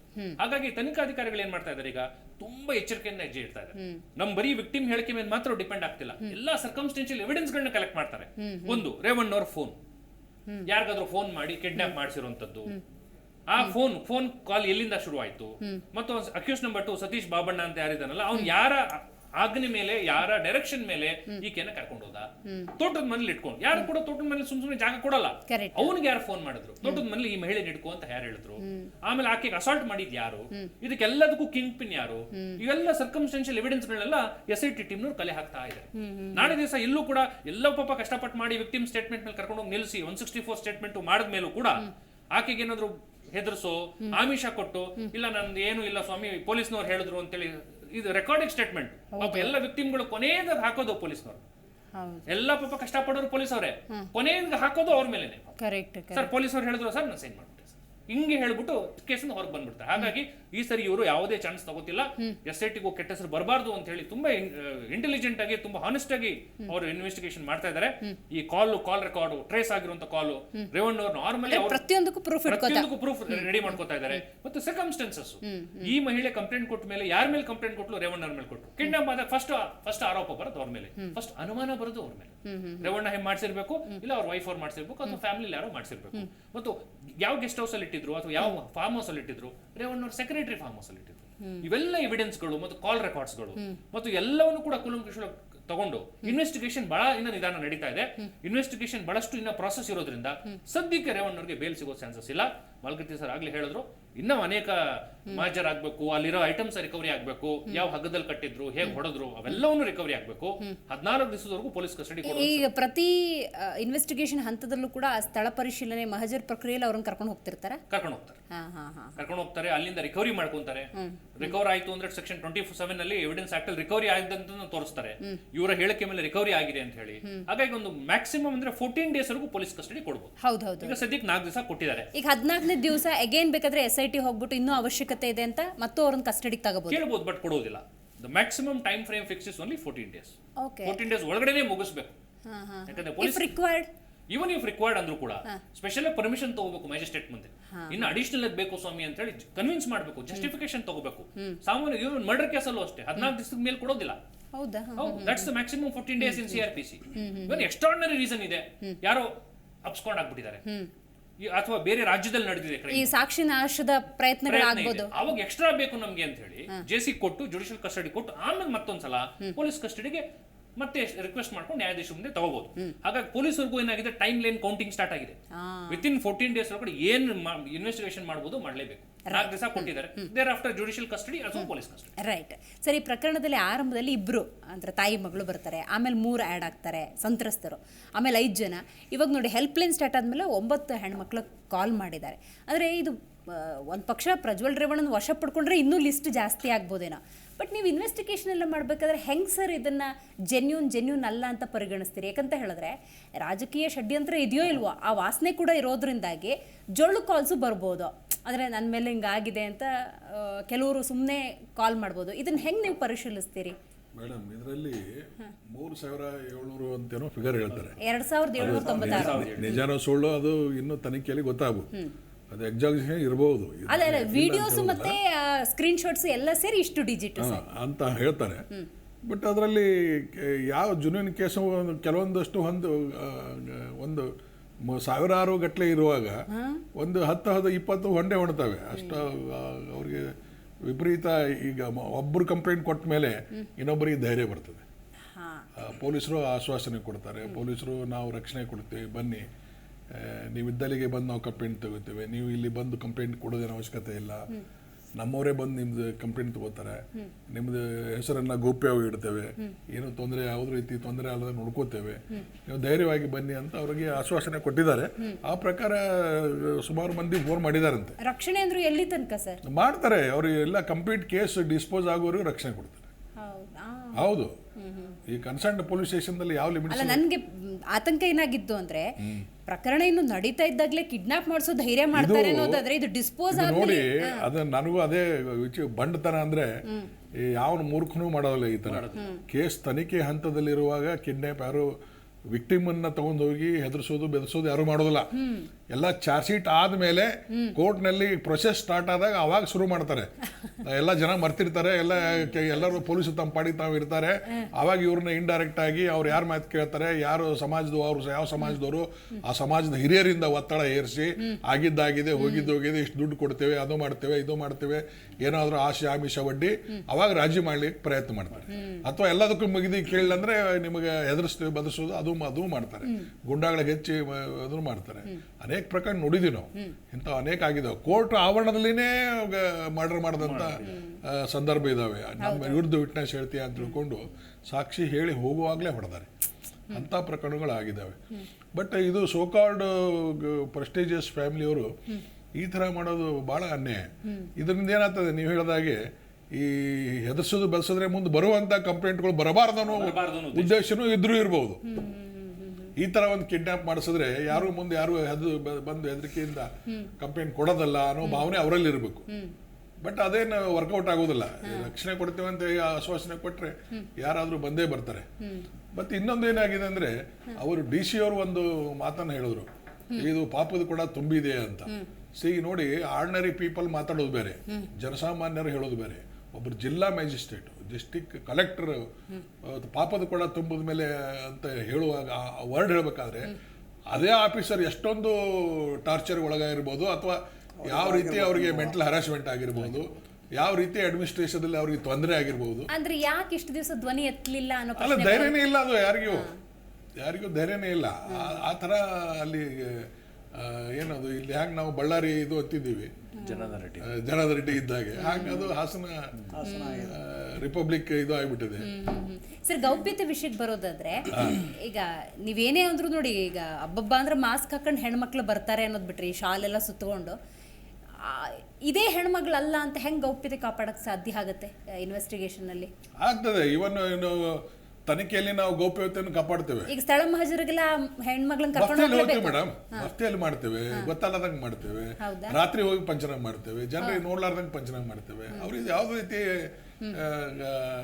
ಮೆಂಟಲಿ ಟಾರ್ಚರ್ ಆಗಬಾರ್ದು, ಅವ್ರಿಗೆ ಹಿಂಸೆ ಆಗಬಾರ್ದು. ನಾವು ಯಾಕ್ರೆ ಕಂಪ್ಲೇಂಟ್ ಕೊಟ್ಟಪ್ಪ ಅನ್ನೋ ಭಾವನೆ ಬರಬಾರ್ದು. ಸೊ ಆ ದೃಷ್ಟಿಯಲ್ಲಿ ಜನ ಸಂದಣಿ ಇಲ್ಲ, ಅರ್ಲಿ ಮಾರ್ನಿಂಗ್ ಹೋಗ್ತೇವೆ, ಅರ್ಲಿ ಮಾರ್ನಿಂಗ್ ಹೋಗಿ ಮಾಡ್ಕೊಂಡ್ಬರ್ತೇವೆ ಪಂಚನಾಮ. ಅದನ್ನ ಹಗಲೇ ಮಾಡ್ಬೇಕಂತ ಏನಿಲ್ಲ. ಈ ರಿಸ್ಕಿಗಿಂತ ಸುಮ್ಮನಿರೋದು ಒಳ್ಳೇದು ಅಂತ ಅನ್ಸೋ ಸಿಚುವೇಶನ್ಸ್ ಇಲ್ಲ. ಈಗ ಅನ್ಯಾಯ ಆದವ್ರಿಗೆ ಅದು ತಡ್ಕೊಳಿಕ್ ಆಗೋದಿಲ್ಲ. ಹೆಣ್ಮಕ್ಳಿಗೆ ನ್ಯಾಯ ಸಿಗ್ಬೇಕಲ್ಲ. ಅವರಿಗೆ ಒಬ್ರು ಯಾರಾದ್ರೂ ಬಂದು ಉದಾಹರಣೆ ಕಂಪ್ಲೇಂಟ್ ಕೊಟ್ಟಾರ ಅವ್ರಿಗೇನಾಗಿಲ್ಲ ನಮಗೇನಾಗ ಅಂತ ಧೈರ್ಯನೂ ಬರ್ತದೆ. ಮತ್ತೆ ಈ ಮೇನ್ವಾಗಿ ಇಬ್ರು SP ಗಳು, ಲೇಡಿ SP ಗಳು ತಗೊಂಡಿದ್ದಾರೆ SITಯಲ್ಲಿ. ಅವರು ಧೈರ್ಯ ತುಂಬ್ತಾರೆ, ಕೌನ್ಸಿಲಿಂಗ್ ಮಾಡ್ತಾರೆ, ನಾವು ಇರ್ತೀವಿ ನಿಮ್ ಜೊತೆಗೆ, ನೀವು ಬನ್ನಿ. ನೀವು ಕೆಲವೊಂದು ಮೂಮೆಂಟ್ ಅಲ್ಲಿ ಸರ್ ಫೋರ್ಸ್ಗೆ, ಆ ರೋಷಕ್ಕೆ ಆಗಿದೆ, ನನಗೆ ಅನ್ಯಾಯ ಹಿಂಗೆ ಆಯ್ತು, ಇಲ್ಲೇ ಆಯ್ತು ಅಂತ ಕೊಟ್ಬಿಡ್ತಾರೆ ಸ್ಟೇಟ್ಮೆಂಟ್. ಒಂದು ಫೈನ್ ಮೂಮೆಂಟ್ ಎಲ್ಲೋ ನನಗೆ ಪ್ರಾಬ್ಲಮ್ ಆಗ್ತದೆ ಅಂತ ಅನ್ಸಿದಾಗ ಸ್ಟೇಟ್ಮೆಂಟ್ ಚೇಂಜ್ ಮಾಡೋ ಸಾಧ್ಯತೆ ಇರುತ್ತೆ. ಅದಕ್ಕೆ 164 ಮಾಡಿಸ್ತಾರೆ ನಮ್ಮ ಪೊಲೀಸರು. ಇವ್ರು 161 ತಗೊಂಡಿರ್ತಾರೆ ಪೊಲೀಸರು. ವಿಡಿಯೋ ರೆಕಾರ್ಡಿಂಗು ಎಲ್ಲಾನು ಮಾಡ್ತಾರೆ. ವಿಡಿಯೋ ರೆಕಾರ್ಡಿಂಗ್ ಇರ್ತದೆ ಸ್ಟೇಟ್ಮೆಂಟ್ ತಗೊಳ್ಳುವಾಗ. ಇವನ್ ನಾವು 161 ತಗೊಳ್ಳುವಾಗೂ ವಿಡಿಯೋ ರೆಕಾರ್ಡಿಂಗ್ ಮಾಡ್ತೇವೆ. 164 ಮ್ಯಾಜಿಸ್ಟ್ರೇಟ್ ತಗೊಳ್ಳುವಾಗ ಅವರು ವಿಡಿಯೋ ರೆಕಾರ್ಡಿಂಗ್ ಮಾಡ್ತಾರೆ. ಸೊ ಹೀಗಾಗಿ ಏನು ಸಮಸ್ಯೆ ಏನಿಲ್ಲ. 164 it is confession made before magistrate, ಅದು ಅಥೆಂಟಿಕ್ ಆಗಿರ್ತದೆ. ಒಂದು 90% ಕೋರ್ಟ್ ಬಿಲೀವ್ ಮಾಡ್ತದೆ. ಏನೋ 10% ಆರ್ಗ್ಯುಮೆಂಟ್ ಕನ್ಸಿಡರ್ ಮಾಡಬಹುದು, but it is valid statement. ನಮ್ಮದು ಅನ್ವ್ಯಾಲಿಡ್ ಅದು. ನಮ್ದೇ ಪೊಲೀಸರು ಹೇಳಿದ್ರು, ಹೆದರ್ಸಿದ್ರು, ಬೆದರ್ಸಿದ್ರು, ಸಹಿ ಮಾಡಿದೀವಿ, ನಮಗೆ ಓದಕ್ ಬರೋದಿಲ್ಲ, ನಮಗೆ ಅದು ಓದಿ ಹೇಳಲಿಲ್ಲ, ಏನಾದ್ರೂ ಡಿನೈ ಮಾಡ್ಬೋದು. ಬಟ್ ಅದು 164 ಹಂಗೆ ಡಿನೈ ಮಾಡ್ಲಿಕ್ಕೆ ಬರೋದಿಲ್ಲ. ಯಾಕಂದ್ರೆ ಮ್ಯಾಜಿಸ್ಟ್ರೇಟ್ ಅವರಿಗೆ 2-3 ದಿವಸ ಕಾಲಾವಕಾಶ ಕೊಡ್ತಾರೆ. ಈ ಕೇಸ್ ಇನ್ನು ಹಿಂಗೆ ಹೇಳಿದ್ರೆ ಹಿಂಗೆ ಆಗ್ತದೆ, ಮುಂದೆ ಹಿಂಗೆ ಆಗ್ತದೆ ಅಂತೆಲ್ಲ ಆಗುವಂತ ಅದರ ಪರಿಣಾಮಗಳನ್ನ ಅವ್ರಿಗೆ ಹೇಳಿ ಕನ್ವಿನ್ಸ್ ಮಾಡಿ, ನಿನಗೆ ಯಾರು ಒತ್ತಡದಿಂದ ಹೇಳಬಾರ್ದು, ನೀನು ಯಾರ್ದು ಹೆದರಿಕೆಯಿಂದ ಹೇಳಬಾರ್ದು, ನೀನು ಸ್ವ ಇಚ್ಛೆಯಿಂದ ಸ್ಟೇಟ್ಮೆಂಟ್ ಕೊಡ್ಬೇಕು ಅಂತ ಅವರಿಗೆ ಎಲ್ಲ ಅದನ್ನ ಸ್ವ ಇಚ್ಛೆ ಹೇಳುವಂತ ಅಟ್ಮಾಸ್ಫಿಯರ್ ಕ್ರಿಯೇಟ್ ಮಾಡಿ ಅವ್ರ ಕಡೆಯಿಂದ ಹೇಳಿ. ಅಷ್ಟು ಈಗ ಅವ್ರ ತಂದೆಯವರು ಬರಲಿ ಅಂತ ಆಶಿಸ್ತಿದ್ದಾರೆ, JDS ನಾಯಕರು ಬರಲಿ ಅಂತ ಆಶಿಸ್ತಿದ್ದಾರೆ ಪ್ರಜ್ವಲ್ ರೇವಣ್ಣ. ಆದರೂ ಕೂಡ ಆತ ಬರೋ ಮನಸ್ಸು ಮಾಡ್ತಿಲ್ಲ ಅಂತ ಹೇಳಿದ್ರೆ ಅವ್ರು ಏನಾದ್ರು ಅನ್ಕೊಂಡ್ಬಿಟ್ಟಿದ್ರೆ, ಕಡೆ ಪಕ್ಷ ನಾನು ಹೇಳೋದು ಅವ್ರು ಲಾಯರ್ ಆದರೂ ಬರಬೇಕು ಅಂತ ಹೇಳಿರಬಹುದು ಅಂತ ಅನ್ಕೊಳ್ತೀನಿ. ಬರ್ತಿಲ್ಲ ಅಂತ ಹೇಳಿದ್ರೆ ನಾಪತ್ತೆ ಆಗೋದೇ ಈ ಕ್ಷಣಕ್ಕೆ ನನಗೆ ಸೂಕ್ತ ಅಂತ ಅವ್ರು ಅಂದ್ಕೊಂಡಿದ್ದಾರೆ ಅಂತ. ಅದು ಎಷ್ಟರ ಮಟ್ಟಿಗೆ ಪ್ಲಸ್ ಆಗುತ್ತೆ ಮೈನಸ್ ಆಗುತ್ತೆ ಅಂತ ನಿಮ್ಗೆ ಅನ್ಸುತ್ತೆ? ಅಲ್ಲ, ಈಗ ಅವ್ರ ಲಾಯರ್ ಏನಾದ್ರು ಬುದ್ಧಿವಂತರಾಗಿದ್ರೆ ಈ ಬೇಲ್ ಸಿಗೋಂಥ ಕೇಸನ್ನ ತಗೊಂಡೋಗ್ಬಿಟ್ಟು ಬೇಲ್ ಕೊಡಿ ಅಂತ ಹೇಳ್ಬಿಟ್ಟು ತಗೊಂಡೋಗಿ ಕೋರ್ಟಿಗೆ ಕೊಡ್ತಿರ್ಲಿಲ್ಲ. ಫಸ್ಟ್ ಪಾಯಿಂಟ್ ಅವ್ರ ಲಾಯರ್ ಬುದ್ಧಿವಂತರಲ್ಲ ಅಂತ ಅದರಲ್ಲೇ ಗೊತ್ತಾಗುತ್ತೆ. ನಮ್ಮ ಈ ಸಾರ್ ಥರ ಯಾರೋ ಒಳ್ಳೊಳ್ಳೆಯವ್ರು ಇಟ್ಕೋಬೇಕಾಗಿತ್ತು. ಅದರಲ್ಲೂ ಅವ್ರು ಈ ಸಲ ಹೋಗಿದ್ದಾರೆ, ದೇವರ ಆಶೀರ್ವಾದ ಅಲ್ಲ ಕೇಳಿ. ಅದು ಅಲ್ಲ, ಅದನ್ನೇ ಈಗ ನೋಡಿ, ಅದರಲ್ಲಿ ಒಂದು ಫಸ್ಟ್ ಮೋಸ ಹೋಗಿದ್ದಾರೆ. ಆಮೇಲೆ ಈಗ ಒಬ್ಬ ಸಾಮಾನ್ಯ ವ್ಯಕ್ತಿ ಅರೆಸ್ಟ್ ಆದ್ರೆ, ಸಾಹೇಬ್ರು ಇದಾರೆ ಇಲ್ಲಿ ಮಲ್ಗತ್ತಿ ಸಾಹೇಬ್ರು, ಸಾಮಾನ್ಯ ವ್ಯಕ್ತಿ ಅರೆಸ್ಟ್ ಆದ್ರೆ ಇದೇ ರೀತಿ AC ಕಾರ್ ಹಿನೋವಾದಲ್ಲಿ ನೀವು ಕರ್ಕೊಂಡೋಗಿ ಎನ್ಕ್ವೈರಿ ಮಾಡ್ತೀರಾ ಅನ್ನೋದೊಂದು ಪ್ರಶ್ನೆ. ನೋಡಿ, ಸಿದ್ದರಾಮಯ್ಯ ಅವರು ಮತ್ತು DK ಶಿವಕುಮಾರ್ ನಾವು ಬದ್ಧತೆ ಮಾಡ್ತಾ ಇದ್ದೀವಿ, ನಾವು ಎನ್ಕ್ವೈರಿ ಮಾಡ್ತಾ ಇದ್ದೀವಿ ಅಂತ ಏನು ಹೇಳ್ಕೊಂತಾರಲ್ಲ, ಈ ಸಾಮಾನ್ಯ ಜನಗಳಿದನ್ನೆಲ್ಲ ಯೋಚನೆ ಮಾಡಲಿ. ಯಾರೋ ಒಬ್ಬ ಸಾಮಾನ್ಯ ವ್ಯಕ್ತಿ ಅರೆಸ್ಟ್ ಆದರೆ ಯಾವುದೋ ಒಂದು ಹಳೆ ಕಾಲದ ಗಾಡಿಯಲ್ಲಿ ಎತ್ಕೊಂಡೋಗಿ ಬಿಸಾಕ್ತಾರೆ, ಎಲ್ಲ ಅರೆಸ್ಟ್ ಮಾಡ್ತಾರೆ, ಅಲ್ಲಿಂದ ಎತ್ಕೊಬರೋ ಎನ್ಕ್ವೈರಿ ಮಾಡ್ತಾರೆ.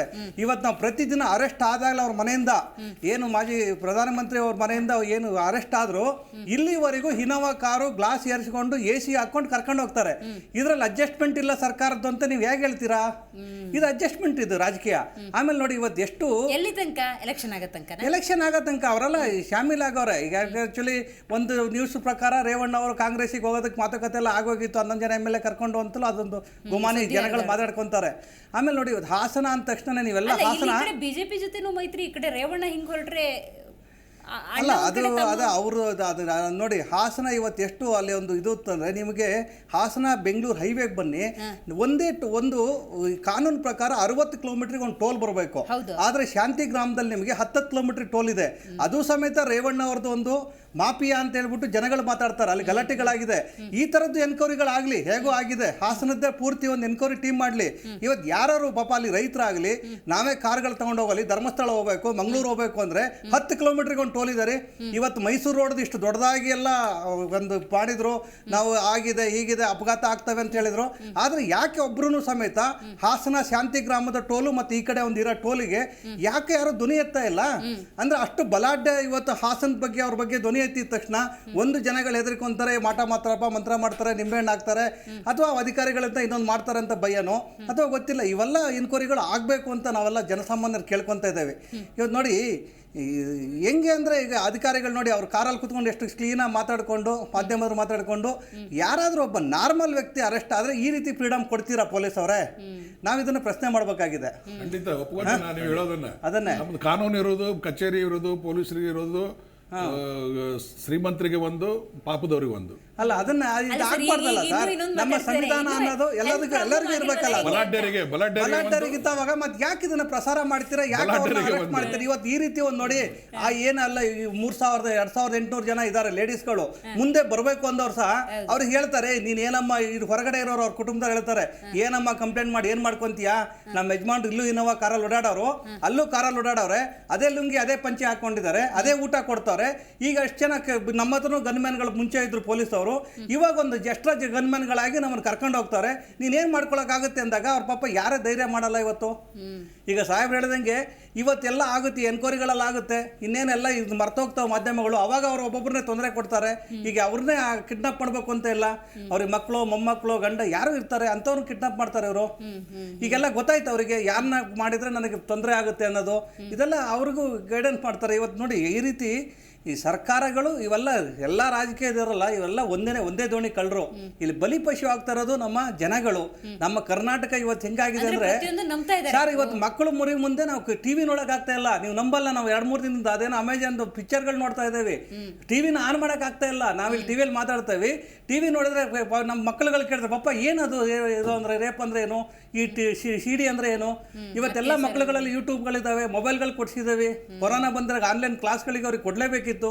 ಇವತ್ತು ಅಂತ ಒಂದು ಸಮಸ್ಯೆ ತಂದಿಟ್ಟಿರೋ ಸಂಸದ ಇವನು ಎಸ್ಕೇಪ್ ಆಗ್ತಾನೆ, ಓಡೋಗಿದ್ದಾನೆ ಅಂದ್ರೆ ಕರಿಬೇಕು ಅವ್ರಿಗೆ. ಅವ್ರು ಏನು ಎಲ್ಲರಿಗೂ ಬುದ್ಧಿ ಹೇಳ್ತಾರೆ, ಅದ್ರ ಬದಲಿಗೆ ನಮ್ಗೇನು ಸಂಬಂಧ ಇಲ್ಲ ಅಂತ ಹೇಳ್ತಾರೆ ಅಂದಾಗ ಅವ್ರನ್ನ ಕರೆಯಂತ ಪ್ರಯತ್ನ. ಹಂಗಾರೆ ಅವರು ಕುಟುಂಬದ ಮಾತು ಕೇಳದೆ ಇರೋಷ್ಟು ದೊಡ್ಡ ಮನುಷ್ಯನೇ ಅವನು ರೇವಣ್ಣ. ಗೊತ್ತಾಯ್ತು ಸರ್.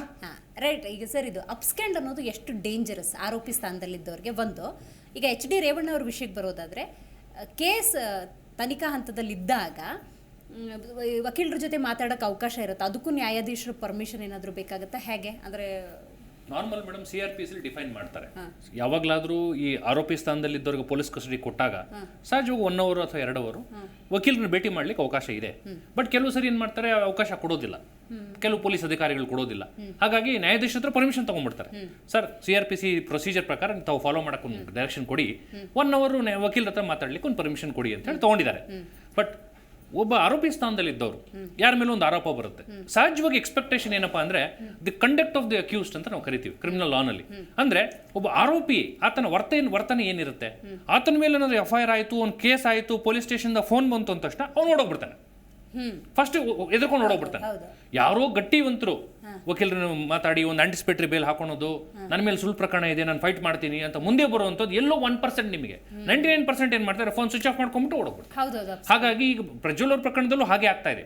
ಎಲ್ಲರೂ ಕೂಡ ನೋಡ್ತಿರೋಂಥದ್ದು. ಈಗ ನೀವು ಇನ್ನೋಸೆಂಟ್ ಅಂತ ಹೇಳ್ತೀರಿ, ಸತ್ಯ ಹೊರಗೆ ಬರುತ್ತೆ ಅಂತ ನೀವು ಟ್ವಿಟರ್ ಎಲ್ಲೋ ಹಾಕಿದಿರಿ, ಬಟ್ ನೀವ್ ಯಾಕೆ ಹೋಸ್ಕೊಂಡಿದ್ದೀರಿ? ಈಗ ಭಾರತದಲ್ಲಿರೋ ಎಲ್ಲಾ ಏರ್ಪೋರ್ಟ್ಗಳಲ್ಲಿ SIT ತಂಡ ಏನಿದೆ ಅದು ಕಾಯೋದಕ್ಕಿಂತ ಎಲ್ಲಿದರಲ್ಲಿ ಹೋಗಿ ಹಿಡ್ಕೊಬರೋದು ಉತ್ತಮ ಅಲ್ವಾ ಸರ್? ಅದು CBI ನವರು ಮಾಡಬೇಕು. ರೆಡ್ ಕಾರ್ನರ್ ನೋಟಿಸ್ ಇಶ್ಯೂ ಮಾಡ್ತಾರೆ, ಬ್ಲೂ ಕಾರ್ನರ್ ನೋಟಿಸ್ ಆಗಿದೆ, ರೆಡ್ ಕಾರ್ನರ್ ಇಶ್ಯೂ ಮಾಡ್ತಾರೆ, ಹಿಡ್ಕೊಂಡ್ ಬರ್ತಾರೆ.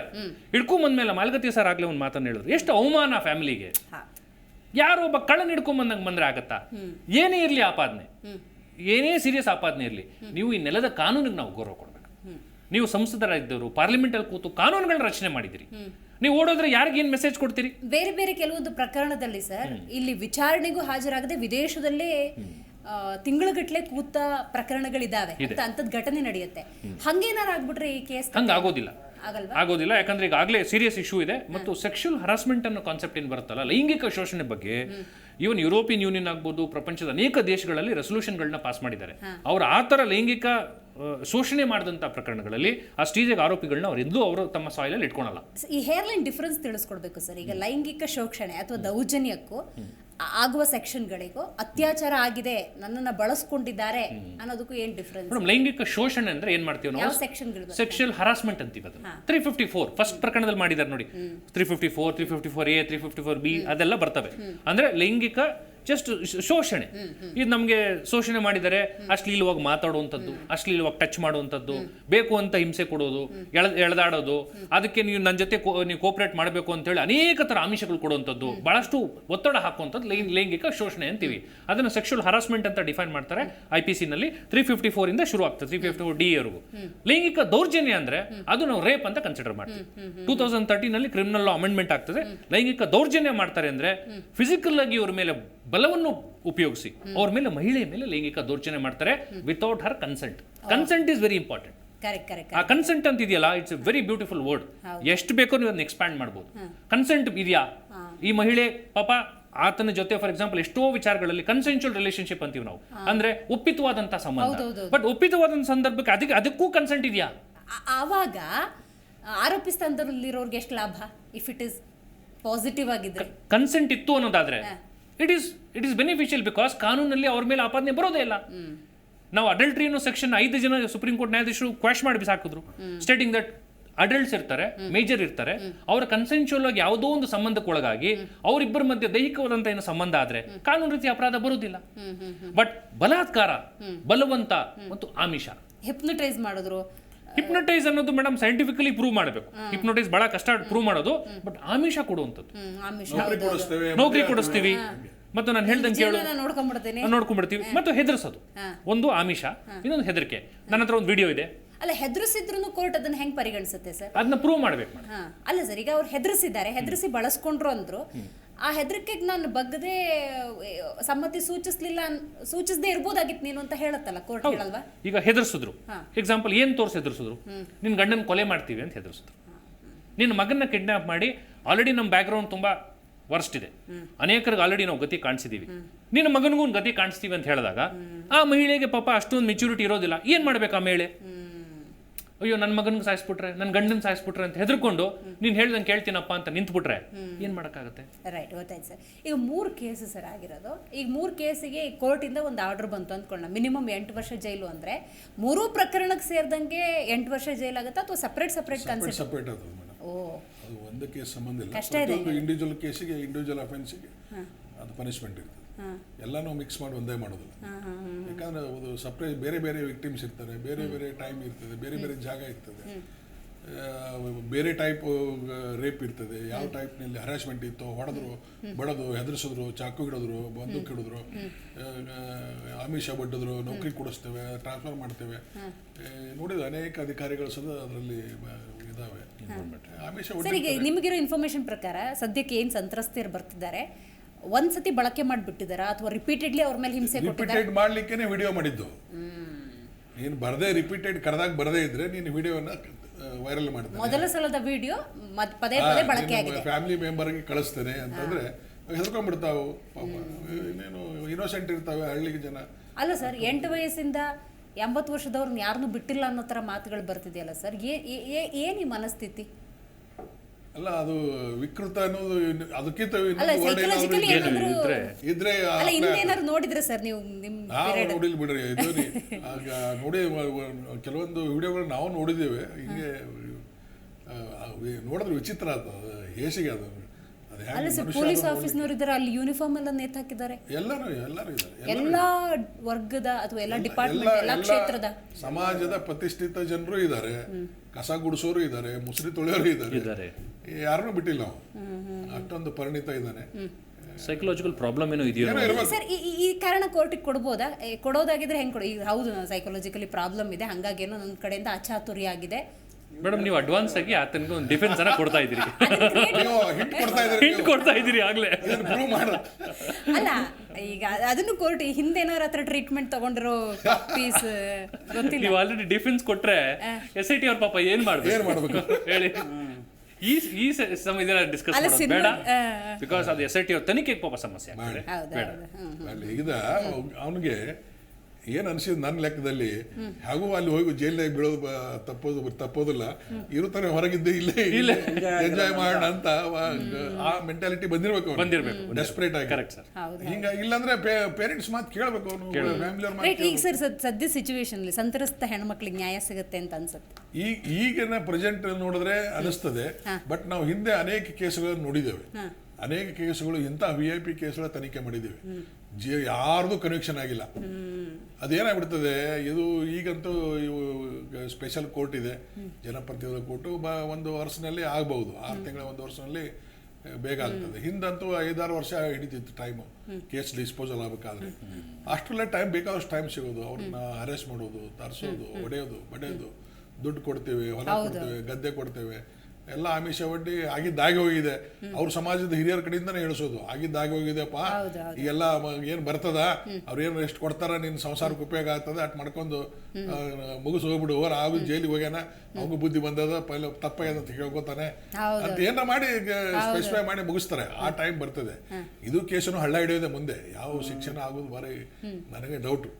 ಈಗೇನೋ ಟೆಂಪ್ರರಿ ಅಷ್ಟು ಟೆಂಪೋ ಇದೆ, ಹಾಟ್ ಟೆಂಪೋ ಇದೆ. ಈಗ ನಾವು ಮಾತಾಡ್ತೇವೆ, ಎಲೆಕ್ಷನ್ ಆದ್ಮೇಲೆ ಇವರು ರಾಜಕಾರಣಿಗಳು ತಣ್ಣಗಾಗ್ತಾರೆ, ಆಮೇಲೆ ಮತ್ತೊಂದು ಇಶ್ಯೂ ಬಂದ್ಬಿಡ್ತದೆ, ಯಾವ್ದ್ರ ಒಂದು ಅಲ್ಲಿ ತನಕ ಅಪ್ಸ್ಕೊಂಡ್ ಆಗದೆ ಒಳ್ಳೇದು ಅಂದ್ಕೊಂಡ್ಬಿಟ್ಟಿದ್ದಾರೆ. ಇನ್ನೊಂದು ಇಶ್ಯೂ ಬಂತಂದ್ರೆ ಆಟೋಮೆಟಿಕ್ ಅದ್ರ ಕಡೆ ಗಮನ ಹೋಗ್ತದೆ, ಅದ್ರ ಕಡೆ ಆಗ್ತದೆ. ಬಟ್ ಆದ್ರೂ ಇದರಲ್ಲಿ ಬಹಳಷ್ಟು ಅನ್ಯಾಯ ಆಗಿದೆ. ಕೋರ್ಟ್ ಆಗಲಿ ಪೊಲೀಸರಾಗಲಿ ನ್ಯಾಯಯುತವಾಗಿ ನಿರ್ಭಿಡೆಯಿಂದ ತನಿಖೆ ಮಾಡಿ ಶಿಕ್ಷೆ ಆಗುವಾಗ ನೋಡ್ಕೋಬೇಕು. ಖಂಡಿತ ಇವನ್ ಅವ್ರು ಹೋಸ್ಟೈಲ್ ಮಾಡಿದ್ರು ಕೆಲವೊಂದು ಎವಿಡೆನ್ಸ್ ಇದಾವೆ. ಹೌದು 164 ನಲ್ಲಿ ಪ್ರೆಸೆಂಟ್ ಸರ್ಕಮ್ಸ್ಟಾನ್ಸಸ್ ನಲ್ಲಿ ಎಲ್ಲ ಎವಿಡೆನ್ಸ್ ಕಲೆಕ್ಟ್ ಮಾಡೋದಲ್ಲಿ ಅದ್ರ ಮೇಲೇನೆ ಶಿಕ್ಷೆ ಆಗಿದ್ದ ಉದಾಹರಣೆ ಇದಾವೆ. ರೈಟ್ ಸರ್ ರೈಟ್ ಹಂಗ ಆಗ್ಬೇಕು, ಶಿಕ್ಷೆ ಆಗ್ಬೇಕು ನನ್ನ ಲೆಕ್ಕದಲ್ಲಿ. ನೋಡಿ ನಾವು ಇದು ಶಿಕ್ಷೆ ಆದ್ರೆ ಮೇಡಮ್ ಶಿಕ್ಷೆ ಆದ್ರೆ ಇಂಥವನಿಗೆ ಎಂಪಿಗೆ ಶಿಕ್ಷೆ ಆದ್ರೆ ಮುಂದೆ ಯಾರಿಗೂ ಬಿಡುದಿಲ್ಲ ಕಾನೂನು ಅನ್ನುವಂತ ಮೆಸೇಜ್ ಆ ದುಷ್ಟ ಶಕ್ತಿಗಳಿಗೆ ಹೋಗ್ಬೇಕು. ಖಂಡಿತ ಸರ್ ಖಂಡಿತ. ಕಾರ್ಯಕ್ರಮದಲ್ಲಿ ರಾಘವೇಂದ್ರ ಸರ್ ಹಾಗೇನೆ ಸುನೀಲ್ ಸರ್ ಹಾಗೇನೆ ಬಸವರಾಜ್ ಮಾಲಗತ್ತಿ ಸರ್ ಭಾಗಿಯಾಗಿದ್ದಕ್ಕಾಗಿ ಧನ್ಯವಾದಗಳು.